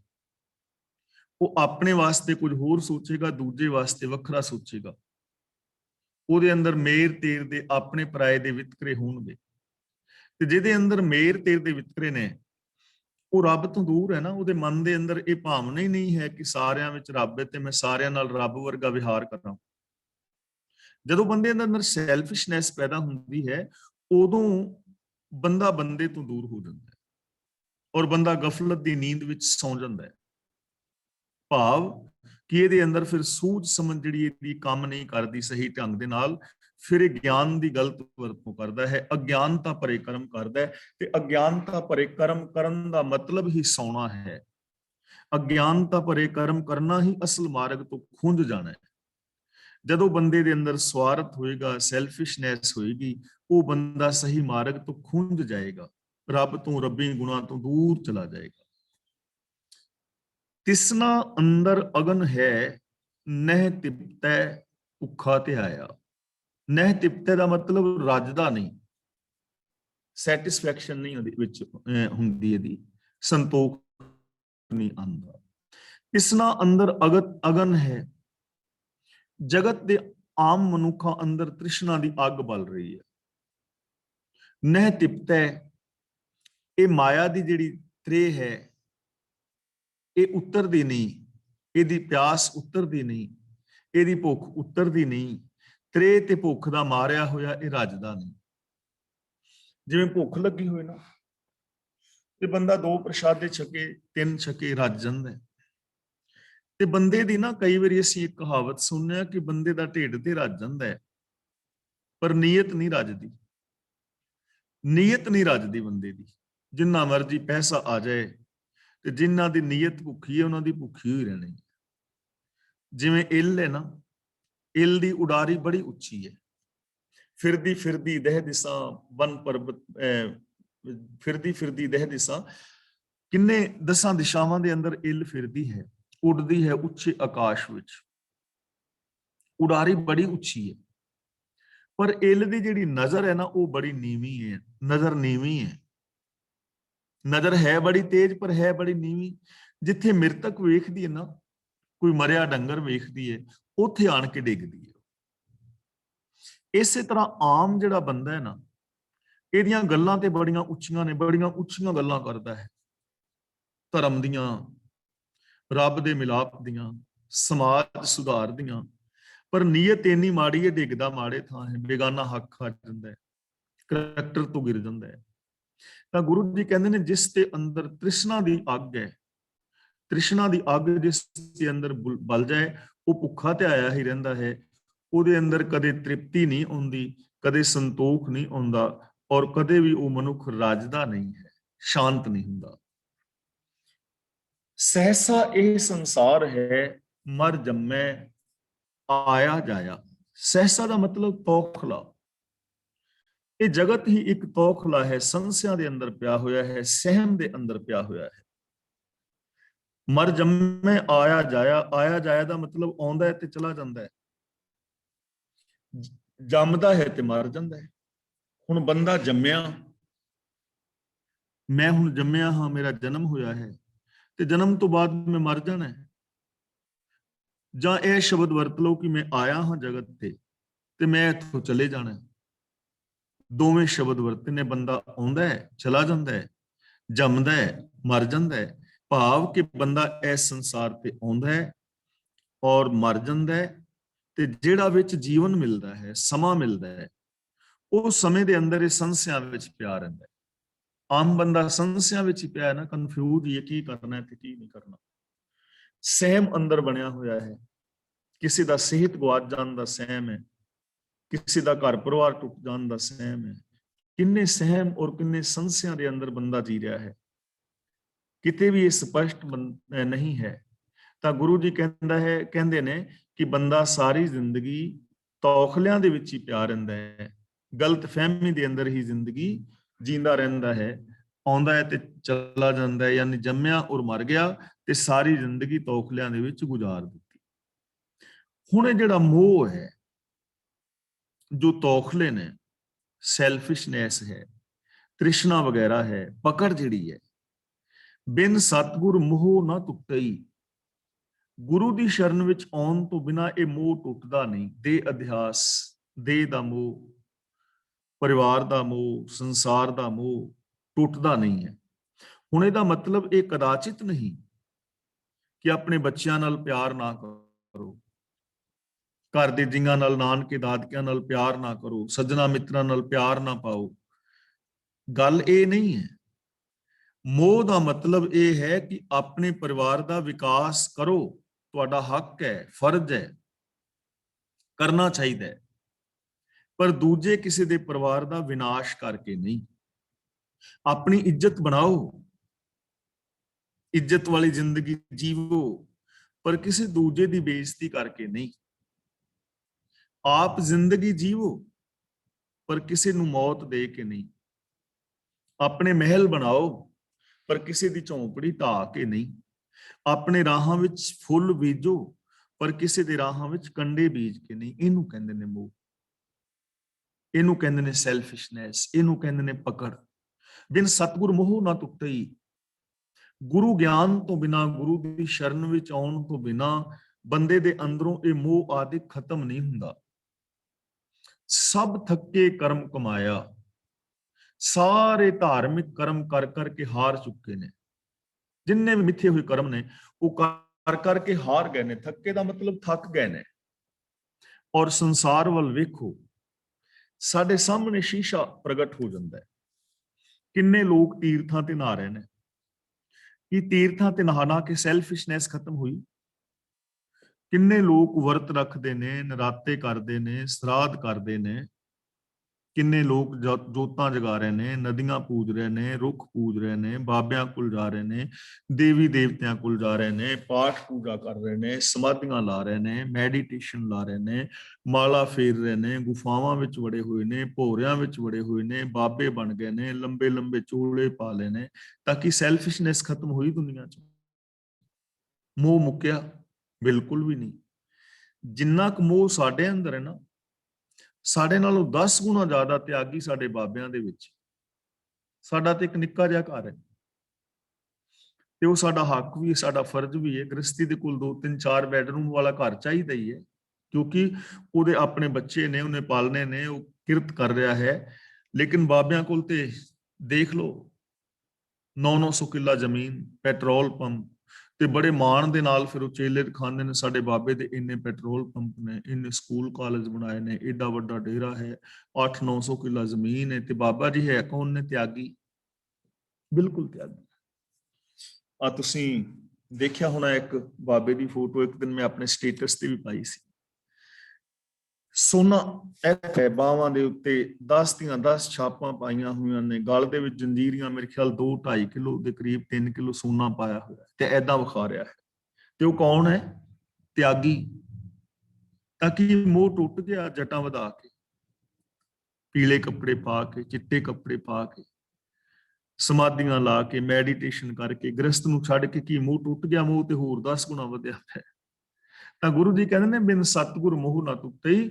ਜਦੋਂ ਤੱਕ ਬੰਦਾ ਗੁਰੂ ਗਿਆਨ ਦੇ ਅਨੁਸਾਰ ਜ਼ਿੰਦਗੀ ਨਹੀਂ ਜੀਂਦਾ, ਗੁਰੂ ਦੇ ਦਿੱਤੇ ਵੇ ਆਫ ਲਾਈਫ ਨੂੰ ਨਹੀਂ ਅਪਣਾਉਂਦਾ, ਜੋ ਗੁਰਬਾਣੀ ਦੇ ਸਿਧਾਂਤ ਨੇ ਉਹਨਾਂ ਨੂੰ ਇੰਪਲੀਮੈਂਟ ਨਹੀਂ ਕਰਦਾ, ਉਦੋਂ ਤੱਕ ਜ਼ਿੰਦਗੀ ਚੋਂ ਪਕੜ ਨਹੀਂ ਖਤਮ ਹੁੰਦੀ, ਮੋਹ ਖਤਮ ਨਹੀਂ ਹੁੰਦਾ। ਬਾਕੀ ਸਾਰੇ ਕਰਮ ਕਰ ਕਰਕੇ ਥੱਕ ਗਏ ਨੇ, ਬਾਕੀ ਇੰਨੇ ਕਰਮ ਕਰ ਕਰਕੇ ਲੋਕ ਹਾਰ ਚੁੱਕੇ ਨੇ। ਇਸ ਲਈ ਸਭ ਤੋਂ ਜੋ ਉੱਤਮ ਕਰਮ ਹੈ ਜ਼ਿੰਦਗੀ ਨੂੰ ਸਫਲ ਕਰਨ ਲਈ, ਉਹ ਹੈ ਗੁਰਮਤਿ ਅਨੁਸਾਰ ਜ਼ਿੰਦਗੀ ਜੀਣੀ। ਇਸ ਲਈ ਸਾਨੂੰ ਕੀ ਕਰਨਾ ਚਾਹੀਦਾ ਹੈ? ਗੁਰਮਤਿ ਨਾਮ ਧਿਆਈ ਹੈ। ਗੁਰਮਤਿ ਦਾ ਮਤਲਬ ਗੁਰੂ ਦੀ ਮੱਤ ਰਾਹੀਂ, ਗੁਰੂ ਦੀ ਸਿੱਖਿਆ ਰਾਹੀਂ ਨਾਮ ਧਿਆਈ ਹੈ। ਧਿਆਈਏ ਦਾ ਮਤਲਬ ਧਿਆਨ ਵਿੱਚ ਵਸਾਇਆ ਜਾ ਸਕਦਾ ਹੈ, ਤੇ ਨਾਮ ਦਾ ਮਤਲਬ ਹੁਕਮ, ਨਾਮ ਦਾ ਮਤਲਬ ਸਿਸਟਮ, ਨਾਮ ਦਾ ਮਤਲਬ ਰੱਬੀ ਗੁਣ। ਤਾਂ ਗੁਰੂ ਦੀ ਮੱਤ ਦੇ ਧਾਰਨੀ ਹੋ ਕੇ ਨਾਮ ਨੂੰ ਧਿਆਨ ਵਿੱਚ ਰੱਖਿਆ ਜਾ ਸਕਦਾ ਹੈ। ਨਾਮ ਦੀ ਸਮਝ ਆਉਂਦੀ ਹੈ, ਹੁਕਮ ਦੀ ਸਮਝ ਆਉਂਦੀ ਹੈ, ਸਾਨੂੰ ਇਹ ਗਿਆਨ ਹੋ ਜਾਂਦਾ ਹੈ ਗੁਰੂ ਦੇ ਰਾਹੀਂ ਕਿ ਅਸੀਂ ਹੁਕਮ ਵਿੱਚ ਚੱਲਣਾ ਹੈ। ਪੂਰੀ ਦੁਨੀਆ ਹੁਕਮ ਵਿੱਚ ਕੰਮ ਕਰ ਰਹੀ ਹੈ, ਕੁਝ ਵੀ ਹੁਕਮ ਤੋਂ ਬਾਹਰ ਨਹੀਂ ਹੋ ਸਕਦਾ। ਜੇ ਜੀਵਨ ਨੂੰ ਸਫਲ ਕਰਨਾ ਹੈ ਤਾਂ ਸਾਨੂੰ ਹੁਕਮ ਅਨੁਸਾਰ ਚੱਲਣਾ ਚਾਹੀਦਾ ਹੈ। ਇਸ ਚੀਜ਼ ਦੀ ਸਮਝ ਗੁਰੂ ਦੀ ਮੱਤ ਲੈ ਕੇ ਆਉਂਦੀ ਹੈ। ਬਾਕੀ ਤੁਹਾਨੂੰ ਕਰਮ ਕਾਂਡਾਂ ਵਿੱਚ ਪਾਣਗੇ। ਸੁਖ ਰੱਜਾ ਜਾਂ ਤੁਧ ਪਾਇਆ, ਇਹਨੂੰ ਰੱਜਾ ਨਹੀਂ ਪੜਨਾ ਬਿੰਦੀ ਲਾ ਕੇ, ਰੱਜਾ। ਰੱਜਾ ਦਾ ਮਤਲਬ ਰੱਜ ਗਿਆ। ਜੇ ਪੜਾਂਗੇ ਨਾ ਰੱਜਾ, ਤੇ ਇਹਦਾ ਮਤਲਬ ਹੋ ਜਾਏਗਾ ਮੈਂ ਰੱਜ ਜਾਵਾਂ।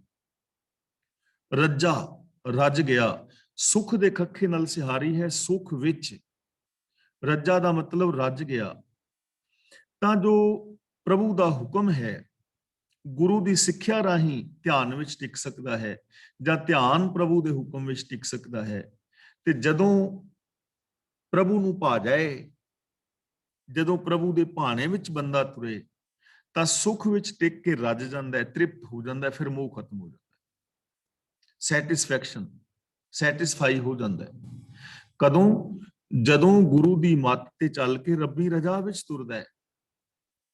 ਰੱਬੀ ਰਜਾ ਵਿੱਚ ਤੁਰਨ ਕਰਕੇ ਪ੍ਰਭੂ ਨੂੰ ਭਾ ਜਾਂਦਾ ਹੈ, ਭਾਵ ਪ੍ਰਭੂ ਦੇ ਭਾਣੇ ਦਾ ਪਾਤਰ ਬਣਦਾ ਹੈ, ਤਾਂ ਫਿਰ ਸੁਖ ਦੇ ਅੰਦਰ ਟਿਕ ਕੇ ਬੰਦਾ ਰੱਜ ਜਾਂਦਾ ਹੈ, ਸ਼ਾਂਤ ਹੋ ਜਾਂਦਾ ਹੈ, ਤ੍ਰਿਪਤ ਹੋ ਜਾਂਦਾ ਹੈ।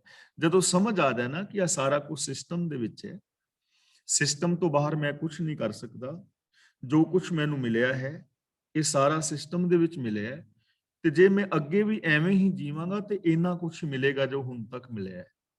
ਤੇ ਜੇ ਮੈਂ ਐਕਸਟਰਾ ਕੁਝ ਪਾਣਾ ਚਾਹਨਾ ਤਾਂ ਮੈਨੂੰ ਰੱਬੀ ਹੁਕਮ ਨੂੰ ਫੋਲੋ ਕਰਨਾ ਪਵੇਗਾ, ਮੈਨੂੰ ਕੁਝ ਐਕਸਟਰਾ ਜਿਹੜਾ ਹੈ ਕਰਨਾ ਪਵੇਗਾ, ਤਾਂ ਮੈਨੂੰ ਕੁਝ ਐਕਸਟਰਾ ਮਿਲੇਗਾ। ਕੁੱਲ ਉਧਾਰੇ ਆਪਣਾ, ਧਨ ਜਣੇਂਦੀ ਮਾਇਆ। ਧਨ ਹੈ ਐਸੇ ਮਨੁੱਖ ਦੀ ਜਨਮ ਦੇਣ ਵਾਲੀ ਮਾਂ, ਐਸਾ ਬੰਦਾ ਆਪਣੇ ਕੁੱਲ ਨੂੰ ਉਧਾਰ ਲੈਂਦਾ ਹੈ। ਇੱਕ ਤਾਂ ਕੁੱਲ ਹੈ ਸਾਡੇ ਗਿਆਨ ਇੰਦਰੇ, ਤੇ ਦੂਜਾ ਕੁੱਲ ਦਾ ਮਤਲਬ ਜਿਹੜਾ ਉਹਦੇ ਨਾਲ ਜੁੜੇਗਾ ਕੁੱਲ ਦੇ ਵਿੱਚੋਂ, ਜੇ ਕੋਈ ਚਾਚਾ ਤਾਇਆ ਉਹਦੀ ਗੱਲ ਮੰਨ ਲਵੇ ਤੇ ਚਾਚਾ ਤਾਇਆ ਤਰ ਜਾਏਗਾ। ਨਾਨਕਿਆਂ ਦਾਦਕਿਆਂ ਸਹੁਰਿਆਂ ਤੋਂ ਜੇ ਕੋਈ ਉਹਦੀ ਗੱਲ ਨੂੰ ਮੰਨੇਗਾ ਤੇ ਉਹ ਤਰ ਜਾਏਗਾ। ਕੁੱਲ ਉਧਾਰੇ ਆਪਣਾ ਧਨ ਜਣੇਂਦੀ ਮਾਇਆ। ਇੱਥੇ ਮਾਂ ਦਾ ਮਤਲਬ ਮੱਤ ਵੀ ਹੈ ਕਿ ਉਹਦੀ ਮੱਤ ਧਨ ਹੈ, ਜਿਸ ਨੇ ਐਸੇ ਵਿਚਾਰਾਂ ਨੂੰ ਜਨਮ ਦਿੱਤਾ ਹੈ। ਤੇ ਉਹਦੀ ਜਗਤ ਜਨਨੀ ਵੀ ਧਨਤਾ ਯੋਗ ਹੈ। ਲੋਕ ਉਹਨੂੰ ਵੀ ਧਨ ਕਹਿਣਗੇ ਵੀ ਧਨ ਹੈ ਮਾਂ ਜਿਹਨੇ ਜੰਮਿਆ ਹੈ, ਧਨ ਹੈ ਪਿਓ ਜਿਹਨੇ ਜੰਮਿਆ ਹੈ, ਕਿਸੇ ਚੰਗੇ ਖਾਨਦਾਨ ਦਾ। ਆਮ ਅਸੀਂ ਕਹਿੰਦੇ ਹਾਂ ਨਾ ਗੱਲ। ਤਾਂ ਗੁਰੂ ਪਾਤਸ਼ਾਹ ਜੀ ਕਹਿੰਦੇ ਨੇ ਧਨ ਹੈ ਉਸ ਜੀਵ ਦੀ ਜਨਮ ਦੇਣ ਵਾਲੀ, ਔਰ ਉਹ ਆਪਣੇ ਕੁੱਲਾਂ ਨੂੰ ਵੀ ਤਾਰ ਲੈਂਦਾ ਹੈ। ਮਾਤਾ ਮਤ ਪਿਤਾ ਸੰਤੋਖ। ਦੇਖੋ ਐਸਾ ਜਨਮ ਸਾਡੇ ਮੱਤ ਨੇ ਦੇਣਾ ਹੈ ਸਾਨੂੰ। ਜੇ ਮੱਤ ਮਾੜੀ ਹੈ ਤਾਂ ਬੰਦਾ ਮਾੜਾ ਹੋਏਗਾ, ਜੇ ਮੱਤ ਚੰਗੀ ਹੈ ਤਾਂ ਬੰਦਾ ਚੰਗਾ ਹੋਏਗਾ। ਤਾਂ ਇੱਥੇ ਮੱਤ ਔਰ ਮਾਂ ਦੋਹਾਂ ਦੀ ਗੱਲ ਹੈ। ਜਨਨੀ ਵੀ ਧਨਤਾ ਯੋਗ ਹੈ, ਮੱਤ ਵੀ ਧਨਤਾ ਯੋਗ ਹੈ, ਜਿਨੇ ਇੱਕ ਐਸਾ ਇਨਸਾਨ ਪੈਦਾ ਕਰ ਦਿੱਤਾ ਜਿਹੜਾ ਆਪਣੇ ਗਿਆਨ ਇੰਦਰੀਆਂ ਦਾ ਸਾਰਿਆਂ ਦਾ ਉਧਾਰ ਕਰਦਾ ਹੈ। ਤੇ ਜੋ ਆਪਣੇ ਕੁੱਲਾਂ ਦਾ ਵੀ ਉਧਾਰ ਕਰ ਲੈਂਦਾ ਹੈ, ਕੁੱਲਾਂ ਵਿੱਚੋਂ ਵੀ ਜਿਹੜਾ ਉਹਦੇ ਨਾਲ ਜੁੜੇਗਾ ਉਹਦਾ ਉਧਾਰ ਹੋ ਜਾਏਗਾ। ਸ਼ੋਭਾ ਸੁਰਤ ਸੁਹਾਵਣੀ, ਜਿਨ ਹਰ ਸੇਤੀ ਚਿੱਤ ਲਾਇਆ। ਸ਼ੋਭਾ ਸੁਰਤ, ਉਹਦੀ ਸ਼ੋਭਾ ਤੇ ਸੁਰਤ ਦਾ ਮਤਲਬ ਹੈ ਸਮਝ। ਜਿਸ ਨੇ ਪ੍ਰਭੂ ਨਾਲ ਚਿੱਤ ਜੋੜਿਆ ਹੈ ਉਹਦੀ ਸ਼ੋਭਾ ਹੁੰਦੀ ਹੈ ਤੇ ਉਹਦੀ ਸੂਝ ਚੰਗੀ ਬਣ ਜਾਂਦੀ ਹੈ, ਸੁਹਾਵਣੀ ਹੋ ਜਾਂਦੀ। ਉਹਦੀ ਸੂਝ, ਉਹਦੀ ਸੋਚ, ਉਹਦੀ ਮੈਂਟੈਲਿਟੀ ਸੁਹਾਵਣੀ ਹੋ ਜਾਂਦੀ ਹੈ। ਜਿਨ ਹਰ ਸੇਤੀ ਚਿੱਤ ਲਾਇਆ, ਜਿਨਨੇ ਹਰੀ ਦੇ ਨਾਲ ਰੱਬੀ ਗੁਣਾਂ ਦੇ ਨਾਲ ਆਪਣੇ ਚਿੱਤ ਨੂੰ ਜੋੜ ਲਿਆ, ਜਿਸ ਨੇ ਆਪਣੀ ਯਾਦ ਦੇ ਅੰਦਰ ਰੱਬੀ ਗੁਣਾਂ ਨੂੰ ਵਸਾ ਲਿਆ, ਤਾਂ ਉਹਦੀ ਸੋਚ ਵੀ ਸੁਹਾਵਣੀ ਹੋ ਜਾਏਗੀ, ਕਿਉਂਕਿ ਸੋਚ ਦੇ ਅੰਦਰ ਰੱਬੀ ਗੁਣ ਵਸ ਗਏ ਨਾ। ਸੋਚ ਕਰਕੇ ਹੀ ਅਸੀਂ ਵਰਤਣਾ ਹੈ। ਗੰਗੂ ਦੀ ਸੋਚ ਹੀ ਸੀ ਨਾ ਮਾੜੀ, ਦੂਜੇ ਪਾਸੇ ਗਨੀ ਖਾਨ ਨਬੀ ਖਾਨ ਦੀ ਸੋਚ ਹੀ ਮਹਾਨ ਹੈ ਨਾ। ਗੱਲ ਸੋਚ ਦੀ ਹੈ। ਜਿੱਥੇ ਸ਼ੁਭ ਗੁਣ ਹੋਣਗੇ ਉਹਦੀ ਸੋਚ, ਉਹਦੀ ਸਮਝ, ਉਹਦੀ ਸੂਝ ਸੁਹਾਵਣੀ ਹੋਏਗੀ। ਤੇ ਜਿਨਨੇ ਆਪਣੇ ਹਰੀ ਦੇ ਅੰਦਰ ਚਿੱਤ ਲਾਇਆ ਹੈ ਉਸ ਬੰਦੇ ਦੀ ਸ਼ੋਭਾ ਵੀ ਸੁਹਾਵਣੀ ਹੋਏਗੀ। ਉਹਦੀ ਸੰਸਾਰ ਸ਼ੋਭਾ ਕਰੇਗਾ ਤੇ ਉਹ ਸ਼ੋਭਾ ਬਣਾਉਟੀ ਨਹੀਂ ਹੋਏਗੀ, ਸੱਚੀ ਸ਼ੋਭਾ ਹੋਏਗੀ।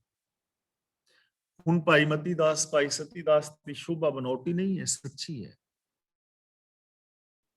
ਦਿਆਲਾ ਜੀ ਦੀ ਸ਼ੋਭਾ ਸੱਚੀ ਹੈ। ਭਾਈ ਕਨਈਆ ਜੀ ਦੀ ਸ਼ੋਭਾ ਸੱਚੀ ਹੈ। ਹੁਣ ਭਗਤ ਪੂਰਨ ਸਿੰਘ ਜੀ ਨੇ, ਉਹਨਾਂ ਦੀ ਸ਼ੋਭਾ ਸੱਚੀ ਹੈ। ਤੇ ਜੇ ਸਾਡੇ ਵਿੱਚੋਂ ਕੋਈ ਇਹੋ ਜਿਹੇ ਕੰਮ ਕਰੇਗਾ ਤਾਂ ਉਹਦੀ ਵੀ ਸ਼ੋਭਾ ਸੱਚੀ ਹੋਏਗੀ। ਲੋਕ ਉਹਦੀ ਸ਼ੋਭਾ ਕਰਨਗੇ, ਕਿਉਂਕਿ ਚੰਗੇ ਕੰਮ ਦੇ ਨਾਲ ਹੀ ਸ਼ੋਭਾ ਮਿਲਦੀ ਹੈ, ਮਾਣ ਮਿਲਦਾ ਹੈ, ਇੱਜ਼ਤ ਮਿਲਦੀ ਹੈ। ਤਾਂ ਇਸ ਲਈ ਜੇ ਕੋਈ ਚਾਹੁੰਦਾ ਹੈ ਕਿ ਮੈਨੂੰ ਇਸ ਦੁਨੀਆ ਵਿੱਚ ਮਾਣ ਮਿਲੇ, ਇੱਜ਼ਤ ਔਰ ਸਤਿਕਾਰ ਮਿਲੇ, ਤਾਂ ਉਹ ਗੱਲਾਂ ਨਾਲ ਨਹੀਂ ਮਿਲਣਾ, ਚੰਗੇ ਕੰਮ ਕਰਨ ਦੇ ਨਾਲ ਮਿਲੇਗਾ, ਚੰਗੀ ਸੂਝ ਦੇ ਨਾਲ ਮਿਲੇਗਾ, ਚੰਗੀ ਸਮਝ ਦੇ ਨਾਲ ਮਿਲੇਗਾ, ਚੰਗੀ ਮੈਂਟੈਲਿਟੀ ਦੇ ਨਾਲ ਮਿਲੇਗਾ। ਤਾਂ ਗੁਰੂ ਜੀ ਕਹਿੰਦੇ ਨੇ ਜਿਨ੍ਹਾਂ ਨੇ ਰੱਬੀ ਗੁਣਾਂ ਦੇ ਨਾਲ ਆਪਣਾ ਚਿੱਤ ਜੋੜ ਲਿਆ, ਉਹਨਾਂ ਦੀ ਸੂਝ ਸੁਹਾਵਣੀ ਹੋ ਗਈ, ਉਹਨਾਂ ਦੀ ਸ਼ੋਭਾ ਸੁਹਾਵਣੀ ਹੋ ਗਈ। ਅੱਖੀਂ ਬਾਝੋਂ ਵੇਖਣਾ, ਵਿਣ ਕੰਨਾਂ ਸੁਣਨਾ। ਹੁਣ ਅਸੀਂ ਚੰਗੇ ਇਨਸਾਨ ਕਿਵੇਂ ਹੋ ਸਕਦੇ ਹਾਂ? ਅਸੀਂ ਰੱਬ ਦੇ ਅੰਦਰ ਕਿਵੇਂ ਸਮਾ ਸਕਦੇ ਹਾਂ? ਰੱਬ ਵਰਗੇ ਕਿਵੇਂ ਹੋ ਸਕਦੇ ਹਾਂ? ਧੰਨ ਗੁਰੂ ਅੰਗਦ ਪਾਤਸ਼ਾਹ ਜੀ ਸਾਨੂੰ ਸਮਝਾ ਰਹੇ ਨੇ, ਅੱਖੀਂ ਬਾਝੋਂ ਵੇਖਣਾ। ਜੇ ਅਸੀਂ ਅੱਖਾਂ ਤੋਂ ਬਿਨਾਂ ਵੇਖੀਏ, ਅੱਖਾਂ ਤੋਂ ਬਿਨਾਂ ਵੇਖੀਏ, ਹੁਣ ਦੇਖੋ ਅੱਖਾਂ ਤੋਂ ਬਿਨਾਂ ਤੇ ਦਿਸਦਾ ਨਹੀਂ। ਅੱਖਾਂ ਹੁਣ ਮੈਂ ਬੰਦ ਕਰ ਲਈਆਂ, ਮੈਨੂੰ ਤੁਸੀਂ ਦਿਸ ਨਹੀਂ ਰਹੇ। ਮੇਰੇ ਸਾਹਮਣੇ ਮੇਰਾ ਪਿਆ ਹੋਇਆ ਲੈਪਟਾਪ ਨਹੀਂ ਨਜ਼ਰ ਪੈ ਰਿਹਾ, ਅੱਖਾਂ ਬੰਦ ਕਰ ਲਈਆਂ। ਹੁਣ ਤੁਸੀਂ ਅੱਖਾਂ ਬੰਦ ਕਰੋਗੇ, ਕੁਝ ਨਹੀਂ ਦਿਸਣਾ। ਅੱਖੀਂ ਬਾਝੋਂ ਵੇਖਣਾ, ਇਹਦਾ ਮੀਨਿੰਗ ਕੀ ਹੈ? ਅੱਖੀਂ ਬਾਝੋਂ ਵੇਖਣਾ ਦਾ ਮੀਨਿੰਗ ਇਹ ਹੈ ਕਿ ਜੇ ਪਰਾਇਆ ਰੂਪ ਤੱਕਣ ਦੀ ਵਾਦੀ ਵੱਲੋਂ ਇਹਨਾਂ ਨੂੰ ਹਟਾ ਲਵੀਏ, ਲਲਚਾਈਆਂ ਨਜ਼ਰਾਂ ਦੇ ਨਾਲ ਪਰ ਤਨ ਔਰ ਪਰ ਧਨ ਨੂੰ ਤੱਕਦੇ ਆ ਨਾ, ਜੇ ਇਹਨਾਂ ਇਸ ਨਜ਼ਰੀਏ ਨੂੰ ਬਦਲ ਲਵੀਏ ਤਾਂ ਫਿਰ ਸਾਨੂੰ ਰੱਬ ਵਿਖੇਗਾ। ਫਿਰ ਇਸ ਸੰਸਾਰ ਨੂੰ ਦੇਖੋ, ਫਿਰ ਇਹ ਸੰਸਾਰ ਹੋਰ ਦਿਸੇਗਾ। ਸਾਹਮਣੇ ਔਰਤ ਆ ਰਹੀ ਹੈ ਤੇ ਉਸ ਔਰਤ ਨੂੰ ਪਰਾਈ ਸਮਝ ਕੇ ਤੁਸੀਂ ਤੱਕ ਰਹੇ ਹੋ, ਤੇ ਜੇ ਉਹਦੀ ਬਜਾਏ ਇਸ ਸੁਰਤ ਨੂੰ ਹਟਾ ਕੇ ਅੱਖੀਂ ਬਾਝੋਂ ਦਾ ਮਤਲਬ ਇਸ ਸਮਝ ਨੂੰ ਪਾਸੇ ਕਰਕੇ ਆਪਣੀ ਧੀ ਭੈਣ ਜਾਂ ਮਾਂ ਦੀ ਤਰ੍ਹਾਂ ਵੇਖੋ ਕਿ ਮੇਰੀ ਮਾਂ ਆ ਰਹੀ ਹੈ, ਮੇਰੀ ਭੈਣ ਆ ਰਹੀ ਹੈ, ਮੇਰੀ ਬੇਟੀ ਆ ਰਹੀ ਹੈ, ਫਿਰ ਤੁਹਾਨੂੰ ਕੁਝ ਹੋਰ ਦਿਸ ਰਿਹਾ ਹੈ। ਪਰ ਜਦੋਂ ਆਪਣੀ ਬੇਟੀ ਦੀ ਤਰ੍ਹਾਂ ਨਾ ਵੇਖ ਕੇ ਵੇਖ ਰਹੇ ਹੋ, ਫਿਰ ਤੁਹਾਨੂੰ ਕੁਝ ਹੋਰ ਦਿਸ ਰਿਹਾ ਹੈ, ਅੰਦਰ ਵਰਤਾਰਾ ਕੁਝ ਹੋਰ ਹੈ। ਅੱਖੀਂ ਬਾਝੋਂ ਵੇਖਣਾ ਦਾ ਮਤਲਬ ਪਰ ਤ੍ਰਿਏ ਪਰ ਤਨ ਰੂਪ ਨੂੰ ਕਾਮੁਕ ਔਰ ਲਲਚਾਈਆਂ ਨਜ਼ਰਾਂ ਦੇ ਨਾਲ ਵੇਖਣ ਨੂੰ ਪਾਸੇ ਕਰਕੇ ਜਗਤ ਨੂੰ ਵੇਖੋ। ਵਿਣ ਕੰਨਾਂ ਸੁਣਨਾ, ਕੰਨਾਂ ਤੋਂ ਬਿਨਾਂ ਸੁਣੋ। ਹੁਣ ਕੰਨਾਂ ਤੋਂ ਬਿਨਾਂ ਕਿਵੇਂ ਸੁਣੋ? ਅਸੀਂ ਕੰਨਾਂ ਦੇ ਨਾਲ ਨਿੰਦਾ ਸੁਣਦੇ ਹਾਂ, ਚੁਗਲੀ ਸੁਣਦੇ ਹਾਂ। ਇਸ ਔਗਣ ਨੂੰ ਛੱਡ ਕੇ ਫਿਰ ਸੁਣੋ ਤੇ ਪਿੱਛੇ ਸੁਣਨ ਲਈ ਫਿਰ ਕੀ ਬਚੇਗਾ? ਸੱਚ, ਦਇਆ, ਪ੍ਰੇਮ ਆਦਿ। ਯਾਨੀ ਜੋ ਸਾਡੀ ਬਿਰਤੀ ਹੈ, ਇਸ ਬਿਰਤੀ ਨੂੰ ਬਦਲੋ। ਪੈਰਾਂ ਬਾਝੋਂ ਚੱਲਣਾ, ਪੈਰਾਂ ਤੋਂ ਬਿਨਾਂ ਤੁਰੋ। ਹੁਣ ਪੈਰਾਂ ਤੋਂ ਬਿਨਾਂ ਤੁਰਨਾ ਕੀ ਹੈ? ਪੈਰਾਂ ਤੋਂ ਬਿਨਾਂ ਤੁਰਨ ਦਾ ਭਾਵ ਹੈ ਕਿ ਜਿਵੇਂ ਵਿਕਾਰਾਂ ਵਾਲੇ ਪਾਸੇ ਪੈਰ ਨਾ ਜਾਣ, ਮਾੜੇ ਪਾਸੇ ਕਦਮ ਨਾ ਪੁੱਟੋ। ਵਿਣ ਹੱਥਾਂ ਕਰਨਾ, ਬਿਨਾਂ ਹੱਥਾਂ ਤੋਂ ਕਰੋ ਕੁਛ। ਬਿਨਾਂ ਹੱਥਾਂ ਤੋਂ ਕਰਨ ਦਾ ਮਤਲਬ ਕਿ ਠੱਗੀਆਂ ਨਾ ਮਾਰੋ, ਪਰਾਇਆ ਨੁਕਸਾਨ ਕਰਨ ਵੱਲੋਂ ਹੱਥਾਂ ਨੂੰ ਰੋਕ ਕੇ ਰੱਖੋ। ਇਹ ਹੈ ਬਿਨਾਂ ਹੱਥਾਂ ਤੋਂ ਤੁਰਨਾ। ਅਗਲਾ ਬਚਨ ਕਰਦੇ ਨੇ, ਜੀਭ ਹੈ ਬਾਝੋਂ ਬੋਲਣਾ। ਜੀਭ ਤੋਂ ਬਿਨਾਂ ਬੋਲੋ। ਹੁਣ ਜੀਭ ਤੋਂ ਬਿਨਾਂ ਬੋਲਣ ਦਾ ਮਤਲਬ ਕੀ ਹੈ? ਜੇ ਨਿੰਦਾ ਕਰਨ ਦੀ ਵਾਦੀ ਹਟਾ ਕੇ, ਨਿੰਦਿਆ ਕਰਨ ਦੀ ਜਿਹੜੀ ਵਾਦੀ ਹੈ, ਝੂਠ ਬੋਲਣ ਦੀ ਵਾਦੀ ਹੈ, ਕੌੜਾ ਬੋਲਣ ਦੀ ਵਾਦੀ ਹੈ, ਇਹਨੂੰ ਹਟਾ ਕੇ ਬੋਲੋ। ਇਉਂ ਜੀਵਤ ਮਰਨਾ, ਇੰਜ ਜਿਉਂਦਿਆਂ ਮਰ ਜਾਈਦਾ। ਇਹਨੂੰ ਕਹਿੰਦੇ ਨੇ ਜਿਉਂਦਿਆਂ ਹੀ ਮਰਨਾ। ਜੀਵਤ ਭਾਵ ਤੋਂ ਮਰ ਜਾਣਾ, ਆਪੇ ਭਾਵ ਤੋਂ ਮਰ ਜਾਣਾ। ਇਸ ਲਈ ਜ਼ਰੂਰਤ ਹੈ ਅੱਖੀਂ ਬਾਝੋਂ ਵੇਖਣਾ। ਜੇ ਸੁਰਤ ਦੇ ਅੰਦਰ ਸੱਚ ਹੈ ਤਾਂ ਸੁਰਤ ਰਾਹੀਂ ਤੁਸੀਂ ਉਹਨੂੰ ਦੇਖ ਸਕਦੇ ਹੋ। ਦੇਖੋ ਹੁਣ ਤੁਸੀਂ ਇੱਥੇ ਬੈਠੇ ਹੋ ਨਾ ਇੰਗਲੈਂਡ ਵਿੱਚ, ਮੈਂ ਇੱਥੇ ਇੰਗਲੈਂਡ ਬੈਠਾ ਹਾਂ, ਤੇ ਜੇ ਮੈਂ ਵੇਖਣਾ ਚਾਹਾਂ ਆਪਣੇ ਪਰਿਵਾਰ ਨੂੰ ਤਾਂ ਹੁਣ ਮੈਨੂੰ ਆਪਣਾ ਘਰ ਦਿਸ ਰਿਹਾ ਨਾ, ਤਾਂ ਅੱਖਾਂ ਤੋਂ ਬਿਨਾਂ ਹੀ ਦਿਸ ਰਿਹਾ ਹੈ, ਸੁਰਤ ਰਾਹੀਂ। ਜੇ ਮੈਂ ਸੁਣਨੀ ਚਾਹਾਂ ਆਵਾਜ਼ ਤਾਂ ਮੈਨੂੰ ਕੰਨਾਂ ਤੋਂ ਬਿਨਾਂ ਹੀ ਸੁਣੇਗਾ। ਯਾਨੀ ਸੁਰਤ ਦੇ ਅੰਦਰ ਇਹ ਗੁਣ ਹੋਣੇ ਚਾਹੀਦੇ ਨੇ, ਸ਼ੁਭ ਗੁਣ, ਸੱਚਾਈ, ਪਿਆਰ, ਮੁਹੱਬਤ। ਔਰ ਇਹਨਾਂ ਇੰਦਰੀਆਂ ਨੂੰ ਜਿਹੜੇ ਨੇ ਵਿਕਾਰਾਂ ਵੱਲੋਂ ਰੋਕ ਕੇ ਜੀਣਾ, ਇਹਨੂੰ ਕਹਿੰਦੇ ਨੇ ਜੀਵਤ ਮਰਨਾ। ਇਹਨੂੰ ਕਹਿੰਦੇ ਨੇ ਜੀਭ ਤੋਂ ਬਿਨਾਂ ਬੋਲਣਾ, ਯਾਨੀ ਨਿੰਦਿਆ ਚੁਗਲੀ ਨਾ ਕਰਨੀ। ਨਾਨਕ ਹੁਕਮ ਪਛਾਣ ਕੇ ਤੋ ਖਸਮੇ ਮਿਲਣਾ। ਹੁਣ ਇਸ ਪੰਕਤੀ ਦੇ ਅੰਦਰ ਇਹਨਾਂ ਚੀਜ਼ਾਂ ਨੂੰ ਸਪਸ਼ਟ ਕਰ ਰਹੇ ਨੇ। ਨਾਨਕ ਹੁਕਮ ਪਛਾਣ ਕੇ, ਹੁਕਮ ਦੀ ਪਛਾਣ ਕਰਕੇ, ਯਾਨੀ ਹੁਕਮ ਦੇ ਅੰਦਰ ਤੁਰੀਏ। ਤੋ ਖਸਮੇ ਮਿਲਣਾ, ਤਾਂ ਬੰਦਾ ਖਸਮ ਨੂੰ ਮਿਲ ਜਾਂਦਾ ਹੈ, ਰੱਬ ਨੂੰ ਮਿਲ ਜਾਂਦਾ। ਦੇਖੋ ਹੁਕਮ ਦੇ ਅੰਦਰ ਤੁਰਨਾ ਹੀ ਰੱਬ ਨੂੰ ਮਿਲਣਾ ਹੈ। ਹੋਰ ਕੋਈ ਭਗਤੀ ਕਰਨਾ, ਸਮਾਧੀਆਂ ਲਾਣਾ ਨਹੀਂ ਕਿ ਸਵੇਰੇ 2 ਘੰਟੇ ਸਮਾਧੀ ਲਾ ਕੇ ਅੱਖਾਂ ਮੂੰਦ ਕੇ ਬੈਠ ਜਾਓ। ਸਮਾਧੀਆਂ ਦਾ ਖੰਡਨ ਜਪਜੀ ਸਾਹਿਬ ਦੀਆਂ ਪਹਿਲੀਆਂ ਪੰਕਤੀਆਂ ਵਿੱਚ ਹੀ ਕਰ ਦਿੱਤਾ ਹੈ। ਚੁੱਪੈ ਚੁੱਪ ਨਾ ਹੋਵੇ ਜੇ ਲਾਏ ਰਹਾ ਲਿਵਤਾਰ। ਸੁਚਮਤਾ ਦਾ ਭਰਮ ਪਹਿਲੀ ਪੰਕਤੀ ਵਿੱਚ ਹੀ ਗੁਰੂ ਗ੍ਰੰਥ ਸਾਹਿਬ ਵਿੱਚ ਖਤਮ ਕਰਤਾ ਹੈ, ਸੋਚੈ ਸੋਚ ਨਾ ਹੋਵੇ। ਔਰ ਗੁਰੂ ਗ੍ਰੰਥ ਸਾਹਿਬ ਜੀ ਦੇ ਅੰਦਰ ਸ਼ੁਰੂ ਦੇ ਵਿੱਚ ਹੀ ਦੱਸ ਦਿੱਤਾ ਹੈ ਕਿ ਇੱਕ ਹੀ ਸਾਧਨ ਹੈ ਸਚਿਆਰ ਹੋਣ ਦਾ, ਤੇ ਉਹ ਹੈ ਹੁਕਮ ਰਜ਼ਾਈ ਚੱਲਣਾ। ਤੇ ਇੱਥੇ ਵੀ ਗੁਰੂ ਜੀ ਕਹਿ ਰਹੇ ਨੇ, ਨਾਨਕ ਹੁਕਮ ਪਛਾਣ ਕੇ ਤੋ ਖਸਮੇ ਮਿਲਣਾ। ਰੱਬ ਦਾ ਮਿਲਾਪ ਹੁੰਦਾ ਹੈ ਜੇ ਰੱਬੀ ਹੁਕਮ ਨੂੰ ਪਛਾਣੀਏ। ਹੁਕਮ ਨੂੰ ਪਛਾਣੀਏ ਦਾ ਮਤਲਬ ਹੁਕਮ ਦੇ ਵਿੱਚ ਤੁਰੀਏ। ਜੋ ਕੁਦਰਤੀ ਨਿਯਮਾਵਲੀ ਹੈ, ਲਾ ਆਫ ਨੇਚਰ ਹੈ, ਇਹਨੂੰ ਫੋਲੋ ਕਰੀਏ। ਜੋ ਸਾਡੇ ਫਰਜ਼ ਨੇ, ਸੱਚ ਨੂੰ ਬੇਸ ਬਣਾ ਕੇ ਉਹਨਾਂ ਫਰਜ਼ਾਂ ਨੂੰ ਪੂਰੀਆਂ ਕਰੀਏ, ਤਾਂ ਰੱਬ ਦੇ ਨਾਲ ਮਿਲਿਆ ਜਾ ਸਕਦਾ ਹੈ। ਐਵੇਂ ਮਾਲਾ ਫੇਰ ਫੇਰ ਕੇ ਤੇ ਚੋਲੇ ਪਾ ਪਾ ਕੇ ਜੰਗਲਾਂ 'ਚ ਵਿਚਰ ਵਿਚਰ ਕੇ ਨਹੀਂ, ਵਰਤਨ ਰਾਤੇ ਸਰਾਧਾਂ ਨਾਲ ਨਹੀਂ, ਜੋਤਸ਼ੀਆਂ ਨਾਲ ਮਿਲ ਮਿਲ ਕੇ ਨਹੀਂ, ਬਾਬਿਆਂ ਦੇ ਅੱਗੇ ਮੱਥੇ ਰਗੜ ਰਗੜ ਕੇ ਨਹੀਂ, ਗੁਫਾਵਾਂ ਵਿੱਚ ਵੜ ਵੜ ਕੇ ਨਹੀਂ, ਹੁਕਮ ਵਿੱਚ ਤੁਰ ਕੇ, ਹੁਕਮ ਦੇ ਅੰਦਰ ਚੱਲ ਕੇ, ਰਜਾ ਦੇ ਵਿੱਚ ਤੁਰ ਕੇ, ਰੱਬੀ ਸਿਸਟਮ ਨੂੰ ਪਛਾਣ ਕੇ। ਹਰ ਚੀਜ਼ ਦਾ ਕੋਈ ਸਿਸਟਮ ਹੈ, ਕੁਝ ਫਰਜ਼ ਨੇ ਸਾਡੇ, ਉਹਨਾਂ ਫਰਜ਼ਾਂ ਨੂੰ ਪੂਰਾ ਕਰਕੇ। ਦਿਸੈ ਸੁਣੀਏ ਜਾਣੀਏ ਸਾਉ ਨਾ ਪਾਇਆ ਜਾਏ। ਸਾਉ ਦਾ ਮਤਲਬ ਸਵਾਦ। ਤਾਂ ਗੁਰੂ ਪਾਤਸ਼ਾਹ ਜੀ ਕਹਿੰਦੇ ਨੇ ਰੱਬ ਕੁਦਰਤ ਦੇ ਵਿੱਚ ਦਿਸਦਾ ਤੇ ਹੈ, ਦਿਸੈ, ਦਿਸ ਰਿਹਾ ਹੈ। ਸੁਣੀਏ, ਸੁਣਿਆ ਜਾਂਦਾ ਹੈ, ਅਸੀਂ ਸੁਣਦੇ ਹਾਂ ਕਿ ਰੱਬ ਕਣ ਕਣ ਵਿੱਚ ਵਸਿਆ ਹੋਇਆ ਹੈ। ਜਾਣੀਏ ਦਾ ਮਤਲਬ ਜਾਣ ਰਹੇ ਹਾਂ, ਪ੍ਰਭੂ ਕੁਦਰਤ ਦੇ ਵਿੱਚ ਦਿਸ ਰਿਹਾ ਹੈ, ਉਹਦੀ ਜੀਵਨ ਰੋ ਸਾਰੀ ਰਚਨਾ ਵਿੱਚ ਸੁਣੀ ਜਾ ਰਹੀ ਹੈ। ਉਹਦੇ ਕੰਮਾਂ ਤੋਂ ਜਾਪ ਰਿਹਾ ਹੈ ਕਿ ਉਹ ਕੁਦਰਤ ਦੇ ਵਿੱਚ ਮੌਜੂਦ ਹੈ। ਸਾਉ ਨਾ ਪਾਇਆ ਜਾਏ ਪਰ ਉਹਦਾ ਸਵਾਦ ਨਹੀਂ ਹੁੰਦਾ, ਮਿਲਾਪ ਨਹੀਂ ਹੁੰਦਾ। ਸਾਉ ਦਾ ਮਤਲਬ ਮਿਲਾਪ ਦਾ ਆਨੰਦ। ਸਾਨੂੰ ਪ੍ਰਤੀਤ ਹੋ ਰਿਹਾ ਹੈ ਕਿ ਕੁਦਰਤ ਵਿੱਚ ਹੈ, ਦਿਸਦਾ ਹੈ, ਸੁਣੀਦਾ ਹੈ, ਪਰ ਉਹਦਾ ਰਸ ਨਹੀਂ ਨਾ ਹੁੰਦਾ, ਉਹਦੇ ਮਿਲਾਪ ਦਾ ਰਸ ਨਹੀਂ ਆ ਰਿਹਾ। ਹੁਣ ਕਿਉਂ ਨਹੀਂ ਆ ਰਿਹਾ? ਗੁਰੂ ਜੀ ਕਹਿੰਦੇ ਨੇ ਮਨੁੱਖ ਦੇ ਜੀਵਨ ਦਾ ਇਹੀ ਸਭ ਤੋਂ ਵੱਡਾ ਦੁਖਾਂਤ ਹੈ ਕਿ ਜਲ ਥਲ ਮਹੀਲ ਪੂਰਿਆ ਰਵਿਆ ਵਿੱਚ ਵਣਾ, ਸੋ ਪ੍ਰਭ ਚਿਤ ਨਾ ਆਵੇ ਕਿਤੜਾ ਦੁੱਖ ਗਣਾ। ਜਿਹੜਾ ਪ੍ਰਭੂ ਜਲਾਂ ਥਲਾਂ ਧਰਤੀ ਆਕਾਸ਼ ਅੰਦਰ ਸਮਾਇਆ ਹੋਵੇ ਤੇ ਉਹਦੇ ਨਾਲ ਅਸੀਂ ਮਿਲ ਨਾ ਸਕੀਏ, ਉਹਦਾ ਸਵਾਦ ਨਾ ਮਾਣ ਸਕੀਏ, ਇਹੀ ਤੇ ਜ਼ਿੰਦਗੀ ਦਾ ਸਭ ਤੋਂ ਵੱਡਾ ਦੁੱਖ ਹੈ। ਤੇ ਹੁਣ ਸਾਡਾ ਨਾ ਸਵਾਲ ਹੋ ਸਕਦਾ ਹੈ ਵੀ ਜਿਹੜਾ ਗੁਰੂ ਜੀ ਕਹਿ ਰਹੇ ਨੇ ਦਿਸ ਵੀ ਰਿਹਾ ਹੈ, ਸੁਣਿਆ ਵੀ ਜਾ ਰਿਹਾ ਹੈ, ਜਾਣਿਆ ਵੀ ਜਾ ਰਿਹਾ, ਤੇ ਫਿਰ ਵੀ ਉਹਦਾ ਰਸ ਕਿਉਂ ਨਹੀਂ ਆ ਰਿਹਾ? ਇਹ ਗੱਲ ਸਾਡੀ ਨਾ ਸਮਝ ਚ ਨਹੀਂ ਆਏਗੀ। ਤੇ ਇਹਨੂੰ ਸਮਝਣ ਵਾਸਤੇ ਇੱਕ ਦੁਨੀਆ ਦੀ ਨਿੱਕੀ ਜਿਹੀ ਮਿਸਾਲ ਲਓ। ਤੁਹਾਡੇ ਸਾਹਮਣੇ ਖੀਰ ਬਣੀ ਪਈ ਹੈ, ਤੁਹਾਨੂੰ ਖੀਰ ਦਿਸ ਰਹੀ ਹੈ, ਤੁਹਾਨੂੰ ਸੁਣ ਰਹੀ ਹੈ ਆਵਾਜ਼ ਕਿ ਜਿਹੜੇ ਖਾ ਰਹੇ ਨੇ ਉਹ ਕਹਿ ਰਹੇ ਨੇ ਵੀ ਖੀਰ ਬੜੀ ਸਵਾਦ ਹੈ, ਕਿਆ ਬਾਤ। ਜਾਣੀਏ ਦਾ ਮਤਲਬ ਪ੍ਰਤੀਤ ਵੀ ਹੋ ਰਹੀ ਹੈ, ਵਿੱਚ ਬਦਾਮ ਵੀ ਦਿਸ ਰਹੇ ਨੇ, ਕਾਜੂ ਦਿਸ ਰਹੇ ਨੇ, ਮੇਵੇ ਦਿਸ ਰਹੇ ਨੇ, ਵਿੱਚ ਖੋਪਾ ਦਿਸ ਰਿਹਾ ਹੈ, ਮਗਜ ਦਿਸ ਰਹੇ ਨੇ, ਘਿਓ ਦਿਸ ਰਿਹਾ ਹੈ, ਜਾਪ ਵੀ ਰਿਹਾ ਵੀ ਸਵਾਦ ਹੋਣੀ ਹੈ, ਪਰ ਖੀਰ ਦਾ ਸਵਾਦ ਆ ਨਹੀਂ ਰਿਹਾ। ਕਿਉਂ? ਕਿਉਂਕਿ ਖਾਈ ਨਹੀਂ ਨਾ। ਖੀਰ ਦਿਸ ਵੀ ਰਹੀ ਹੈ, ਸੁਣ ਵੀ ਰਹੇ ਆ ਕਿ ਸਵਾਦ ਹੈ, ਜਾਪ ਵੀ ਰਹੀ ਹੈ ਕਿ ਸਵਾਦ ਹੈ, ਲੇਕਿਨ ਸਵਾਦ ਆ ਨਹੀਂ ਰਿਹਾ ਕਿਉਂਕਿ ਖੀਰ ਖਾਈ ਨਹੀਂ।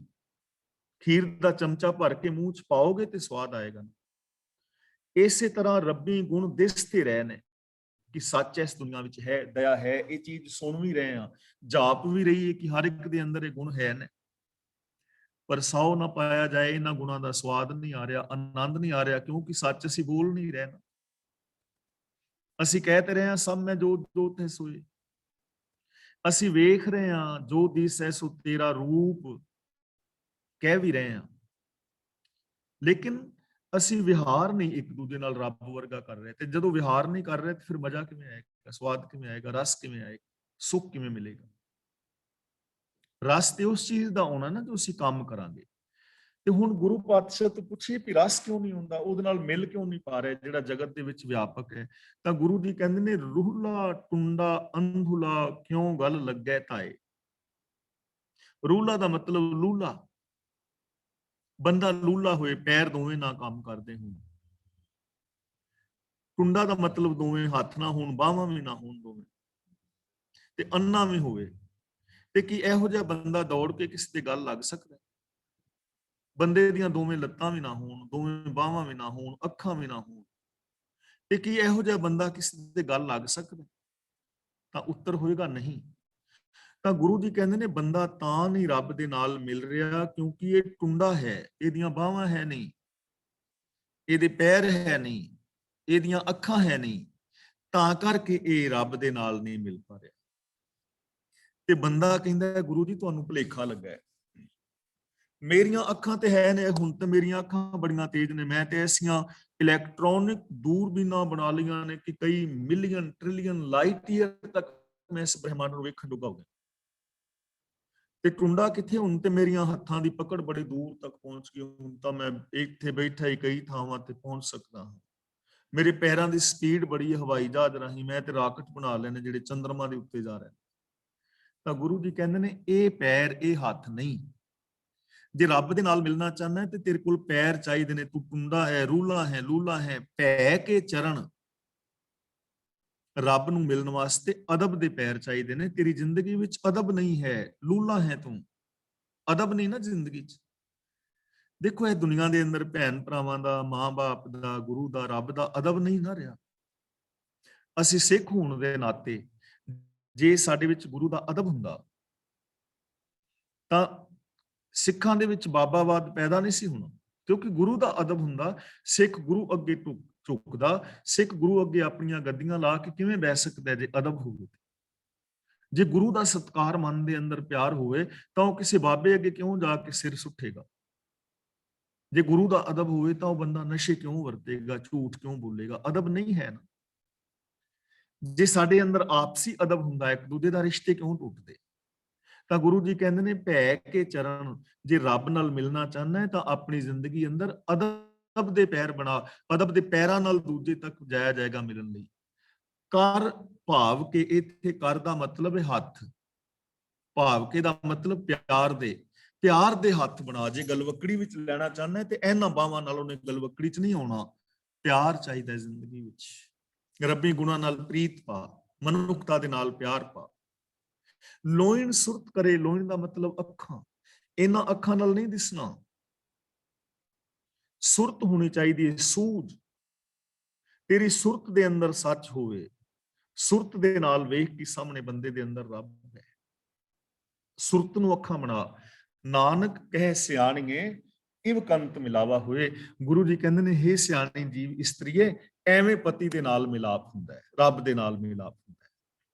ਤੇ ਦੇਖੋ ਇੱਥੇ ਪਤੀ ਪਤਨੀ ਦਾ ਮਿਲਾਪ ਵੀ ਕਿੰਨਾ ਸੋਹਣਾ ਹੈ ਕਿ ਜੇ ਅਦਬ ਹੋਵੇ, ਪ੍ਰੇਮ ਹੋਵੇ ਔਰ ਸਮਝ ਹੋਵੇ ਤਾਂ ਪਤੀ ਪਤਨੀ ਦਾ ਮਿਲਾਪ ਕਦੇ ਟੁੱਟੇਗਾ ਹੀ ਨਹੀਂ ਨਾ। ਫਿਰ ਪਤੀ ਪਤਨੀ ਬਾਰੇ ਜੋਕਸ ਬਣਾਉਣ ਦੀ ਜ਼ਰੂਰਤ ਨਹੀਂ ਪਵੇਗੀ। ਫਿਰ ਪਤੀ ਪਤਨੀ ਦੇ ਔਰ ਪਤੀ ਪਤਨੀ ਪਤੀ ਦੇ ਖਿਲਾਫ ਨਹੀਂ ਬੋਲੇਗੀ। ਜੇ ਅਦਬ ਹੋਏ, ਜੇ ਪਿਆਰ ਹੋਵੇ, ਜੇ ਸੂਝ ਹੋਵੇ। ਹੁਣ ਅਦਬ ਵੀ ਨਹੀਂ, ਸੂਝ ਵੀ ਨਹੀਂ, ਪਿਆਰ ਵੀ ਨਹੀਂ, ਫਿਰ ਤੇ ਡੰਡਾ ਹੀ ਖੜਕਣਾ ਹੈ ਨਾ। ਉਹ ਆਮ ਕਹਿੰਦੇ ਨੇ ਨਾ ਕਿ ਜਿਹੜੇ ਵਿਆਹੇ ਹੋਏ ਬੰਦੇ ਨੇ ਨਾ, ਉਹ ਆਪਣਾ ਸਵੇਰੇ ਰਾਸ਼ੀ ਫਲ ਨਹੀਂ ਪੜ੍ਹਦੇ ਅਖਬਾਰਾਂ ਵਿੱਚ। ਜਿਹੜੇ ਵਿਆਹੇ ਬੰਦੇ ਨੇ ਉਹ ਅਖਬਾਰ ਵਿੱਚ ਰਾਸ਼ੀ ਫਲ ਨਹੀਂ ਪੜ੍ਹਦੇ। ਕਹਿੰਦਾ ਕਿਉਂ? ਕਹਿੰਦਾ ਉਹਨਾਂ ਨੂੰ ਚਾਹ ਬਣਾਉਣ ਲੱਗਿਆ ਜਦੋਂ ਅਦਰਕ ਕੁੱਟਣ ਦੀ ਆਵਾਜ਼ ਆਉਂਦੀ ਹੈ ਨਾ, ਉਦੋਂ ਹੀ ਪਤਾ ਲੱਗ ਜਾਂਦਾ ਵੀ ਦਿਨ ਕਿਵੇਂ ਦਾ ਲੰਘਣਾ। ਅਦਰਕ ਕੁੱਟਣ ਦੀ ਆਵਾਜ਼ ਤੋਂ ਪਤਾ ਲੱਗਦਾ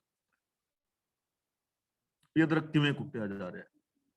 ਤਾਂ ਜੇ ਭੈ ਹੋਵੇ, ਅਦਬ ਹੋਵੇ, ਪਿਆਰ ਹੋਵੇ, ਸੂਝ ਹੋਵੇ, ਐਵੇਂ ਕੰਤ ਦਾ ਮਿਲਾਵਾ ਹੁੰਦਾ। ਇਹ ਰੱਬ ਦੇ ਨਾਲ ਮਿਲਣ ਦੇ ਗੁਣ ਨੇ। ਅਗਲਾ ਬਚਨ ਕਰਦੇ ਨੇ, ਸਦਾ ਸਦਾ ਤੂੰ ਏਕ ਹੈ ਤੂੰ ਦੂਜਾ ਖੇਲ ਰਚਾਇਆ। ਕਿ हे ਪ੍ਰਭੂ ਤੂੰ ਸਦਾ ਇੱਕ ਹੀ ਹੈ, ਦੂਜਾ ਹੈ ਹੀ ਨਹੀਂ, ਇੱਕੋ ਹੀ ਹੈ। ਦੂਜਾ ਖੇਲ ਰਚਾਇਆ, ਜਿਹੜਾ ਤੇਰੇ ਤੋਂ ਦੂਜਾ ਹੈ ਨਾ, ਜੋ ਸਾਨੂੰ ਦੂਜਾ ਦਿਸ ਰਿਹਾ ਕਿ ਤੁਸੀਂ ਵੱਖਰੇ ਤੇ ਮੈਂ ਵੱਖਰਾ, ਇਹ ਇੱਕ ਖੇਡ ਹੈ। ਇਹ ਖੇਲ ਰਚੀ ਹੋਈ ਹੈ ਵੱਖਰਾ ਨਹੀਂ ਹੈ ਕੁਝ। ਜਿਵੇਂ ਸਮੁੰਦਰ ਦੇ ਵਿੱਚ ਲਹਿਰਾਂ ਉੱਠ ਰਹੀਆਂ ਨੇ ਨਾ, ਤਾਂ ਲਹਿਰਾਂ ਸਾਨੂੰ ਪ੍ਰਤੀਤ ਹੋ ਰਹੀਆਂ ਨੇ ਵੱਖਰੀਆਂ, ਵੱਖਰੀਆਂ ਹੈ ਨਹੀਂ। ਲਹਿਰਾਂ ਵੀ ਤੇ ਪਾਣੀ ਹੈ। ਕਿੰਨਾ ਇੱਕ ਖੇਲ ਰਚਿਆ ਹੋਇਆ ਹੈ ਨਾ, ਕੜੇ, ਚੂੜੀਆਂ, ਕਾਂਟੇ, ਕਿੰਨੇ ਸਾਰੇ ਡਿਜ਼ਾਈਨ ਸੋਨੇ ਦੇ ਗਹਿਣਿਆਂ ਦੇ, ਪਰ ਹੈ ਤੇ ਸਾਰਾ ਸੋਨਾ ਹੀ ਹੈ। ਤਾਂ हे ਪ੍ਰਭੂ ਤੂੰ ਸਦਾ ਤੋਂ ਇੱਕੋ ਹੀ ਹੈ। ਇਹ ਤੂੰ ਦ્વੈਤ ਵਾਲਾ ਖੇਲ ਰਚਿਆ ਹੋਇਆ ਹੈ, ਭਾਵ ਕਿ ਜੀਵਨ ਦੇ ਅੰਦਰ ਬੰਦਾ ਦ્વੈਤ ਦੀ ਖੇਲ ਖੇਲ ਰਿਹਾ ਹੈ। ਹਉਮੈ ਗਰਭ ਉਪਾਏ ਕੈ ਲੋਭ ਅੰਤਰ ਜਨਤਾ ਪਾਇਆ। ਜਨਤਾ ਦੇ ਅੰਦਰ ਲੋਭ ਪੈ ਗਿਆ ਹੈ, ਕਿਉਂਕਿ ਅੰਦਰ ਹਉਮੈ ਪੈਦਾ ਹੋ ਗਈ ਹੈ, ਗਰਭ ਹੰਕਾਰ ਪੈ ਹੋ ਗਿਆ ਹੈ, ਲੋਭ ਪੈਦਾ ਹੋ ਗਿਆ ਹੈ ਤੇ ਹੋਰ ਰੱਬੀ ਸਿਸਟਮ ਦੇ ਵਿੱਚ ਗਿਆ ਹੈ। ਜੇ ਆਪਣੇ ਅੰਦਰ ਸੰਤੋਖ ਪੈਦਾ ਕਰੋਗੇ, ਸੰਤੋਖ ਪੈਦਾ ਹੋ ਜਾਏਗਾ। ਲੋਭ ਪੈਦਾ ਕਰੋਗੇ, ਲੋਭ ਪੈਦਾ ਹੋ ਜਾਏਗਾ। ਨਿਮਰਤਾ ਪੈਦਾ ਕਰੋਗੇ, ਨਿਮਰਤਾ ਪੈਦਾ ਹੋ ਜਾਏਗੀ। ਹੰਕਾਰ ਪੈਦਾ ਕਰੋਗੇ, ਹੰਕਾਰ ਪੈਦਾ ਹੋ ਜਾਏਗਾ। ਇਹ ਸਿਸਟਮ ਹੈ। ਜਿਹਾ ਬੀਜੈ ਸੋ ਲੂਣੇ। ਪੈਦਾ ਤੁਸੀਂ ਆਪ ਕਰਨਾ ਹੈ, ਬੀਜ ਤੁਸੀਂ ਬੀਜਣਾ ਹੈ, ਉਗਣਾ ਉਹਨੇ ਰੱਬੀ ਹੁਕਮ ਦੇ ਅੰਦਰ। ਤਾਂ ਪ੍ਰੋਬਲਮ ਇੱਥੇ ਆ ਗਈ ਕਿ ਹਉਮੈ, ਹੰਕਾਰ, ਲੋਭ ਜਨਤਾ ਦੇ ਅੰਦਰ ਪੈਦਾ ਹੋ ਗਿਆ, ਕਿਉਂਕਿ ਇਹਨਾਂ ਜਨਤਾ ਨੇ ਬੀਜ ਐਸੇ ਬੀਜੇ। ਜਿਉਂ ਭਾਵੈ ਤਿਉਂ ਰੱਖ ਤੂੰ, ਇਹ ਤੇਰਾ ਕਰਾਇਆ। ਸਾਰੇ ਜੀਵ ਤੇਰਾ ਕਰਾਇਆ ਹੋਇਆ ਕਰ ਰਹੇ ਨੇ, ਭਾਵ ਤੇਰੇ ਹੁਕਮ ਵਿੱਚ ਚੱਲ ਰਹੇ ਨੇ। ਹੁਕਮ ਤੋਂ ਬਾਹਰ ਕੁਝ ਹੋ ਨਹੀਂ ਸਕਦਾ। ਆਕਸੀਜਨ ਨਾਲ ਅਸੀਂ ਸਾਰੇ ਜਿੰਦਾ ਹਾਂ। ਜੇ ਕੋਈ ਕਵੇ ਕਿ ਮੈਂ ਕਾਰਬਨ ਮੋਨੋਆਕਸਾਈਡ ਨਾਲ ਜਿੰਦਾ ਰਹਿ ਸਕਣਾ, ਤਾਂ ਨਹੀਂ ਰਹਿ ਸਕੇਗਾ। ਹੁਕਮ ਦੇ ਅੰਦਰ ਹੈ। ਤਾਂ ਗੁਰੂ ਜੀ ਕਹਿੰਦੇ ਨੇ, हे ਪ੍ਰਭੂ ਜਿਵੇਂ ਵੀ ਤੈਨੂੰ ਪਾਉਂਦਾ ਹੈ, ਜੀਵਾਂ ਦੀ ਰੱਖਿਆ ਕਰ, ਭਾਵ ਕਿ ਸਾਨੂੰ ਐਸੀ ਸ਼ਕਤੀ ਬਖਸ਼ ਕਿ ਅਸੀਂ ਤੇਰੀ ਰਜ਼ਾ ਵਿੱਚ ਤੁਰੀਏ, ਤੇਰੇ ਭਾਣੇ ਦੀ, ਰਜ਼ਾ ਦੀ, ਤੇਰੇ ਸਿਸਟਮ ਦੀ ਸਹੀ ਪਾਲਣਾ ਕਰੀਏ। ਇਕਨਾ ਬਖਸ਼ੈ ਮੇਲ ਲਹੈ ਗੁਰਮਤੀ ਤੁਧੈ ਲਾਇਆ। ਇਕਨਾ ਦਾ ਮਤਲਬ ਕਈਆਂ ਨੂੰ ਤੂੰ ਬਖਸ਼ਦਾ ਹੈ, ਆਪਣੇ ਮੇਲ ਦੇ ਅੰਦਰ ਮਿਲਾ ਲੈਂਦਾ ਹੈ, ਆਪਣੇ ਵਿੱਚ ਮਿਲਾ ਲੈਂਦਾ ਹੈ। ਤੇ ਕਿੰਨਾਂ ਨੂੰ ਮਿਲਾ ਲੈਣਾ ਹੈ? ਗੁਰਮਤੀ ਤੁਧੈ ਲਾਇਆ, ਜਿਨ੍ਹਾਂ ਨੂੰ ਤੂੰ ਗੁਰੂ ਦੀ ਮੱਤ ਤੇ ਲਾਇਆ ਹੋਇਆ ਹੈ। ਯਾਨੀ ਰੱਬ ਦੇ ਨਾਲ ਮਿਲਣ ਦਾ ਸਾਧਨ ਹੈ ਗੁਰੂ ਦੀ ਮੱਤ ਮੁਤਾਬਕ ਜ਼ਿੰਦਗੀ ਜੀਣੀ। ਜੋ ਗੁਰਮਤ ਆਸ਼ੇ ਅਨੁਸਾਰ ਜ਼ਿੰਦਗੀ ਜੀਂਦੇ ਨੇ ਉਹ ਪ੍ਰਭੂ ਵਿੱਚ ਮਿਲ ਜਾਂਦੇ ਨੇ। ਗੁਰਮਤ ਅਨੁਸਾਰ ਜ਼ਿੰਦਗੀ ਜੀਣਾ ਹੀ ਭਗਤੀ ਹੈ, ਗੁਰਮਤ ਅਨੁਸਾਰ ਜੀਵਨ ਪ੍ਰਾਪਤ ਕਰਨਾ ਹੀ ਰੱਬ ਨੂੰ ਪ੍ਰਾਪਤ ਕਰ ਲੈਣਾ ਹੈ। ਇੱਕ ਖੜੇ ਕਰੇ ਤੇਰੀ ਚਾਕਰੀ ਵਿਣ ਨਾਵੇਂ ਹੋਰ ਨਾ ਪਾਇਆ। ਕਈ ਸੁਚੇਤ ਹੋ ਕੇ ਤੇਰੀ ਚਾਕਰੀ ਸੇਵਾ ਕਰ ਰਹੇ ਨੇ। ਖੜੇ ਦਾ ਮਤਲਬ ਇਹ ਨਹੀਂ ਕਿ ਉਹ ਬਹਿੰਦੇ ਹੀ ਨਹੀਂ, ਖੜੇ ਦਾ ਮਤਲਬ ਸਾਵਧਾਨ ਹੋ ਕੇ, ਸੁਚੇਤ ਹੋ ਕੇ।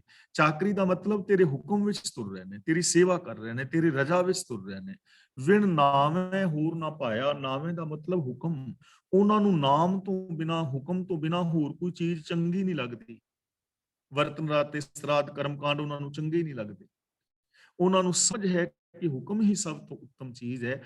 ਉਹ ਹੁਕਮ ਦੇ ਅੰਦਰ ਚੱਲਦੇ, ਸੁਚੇਤ ਹੋ ਕੇ ਤੇਰੇ ਅਨੁਸਾਰ ਜ਼ਿੰਦਗੀ ਜੀ ਰਹੇ ਨੇ।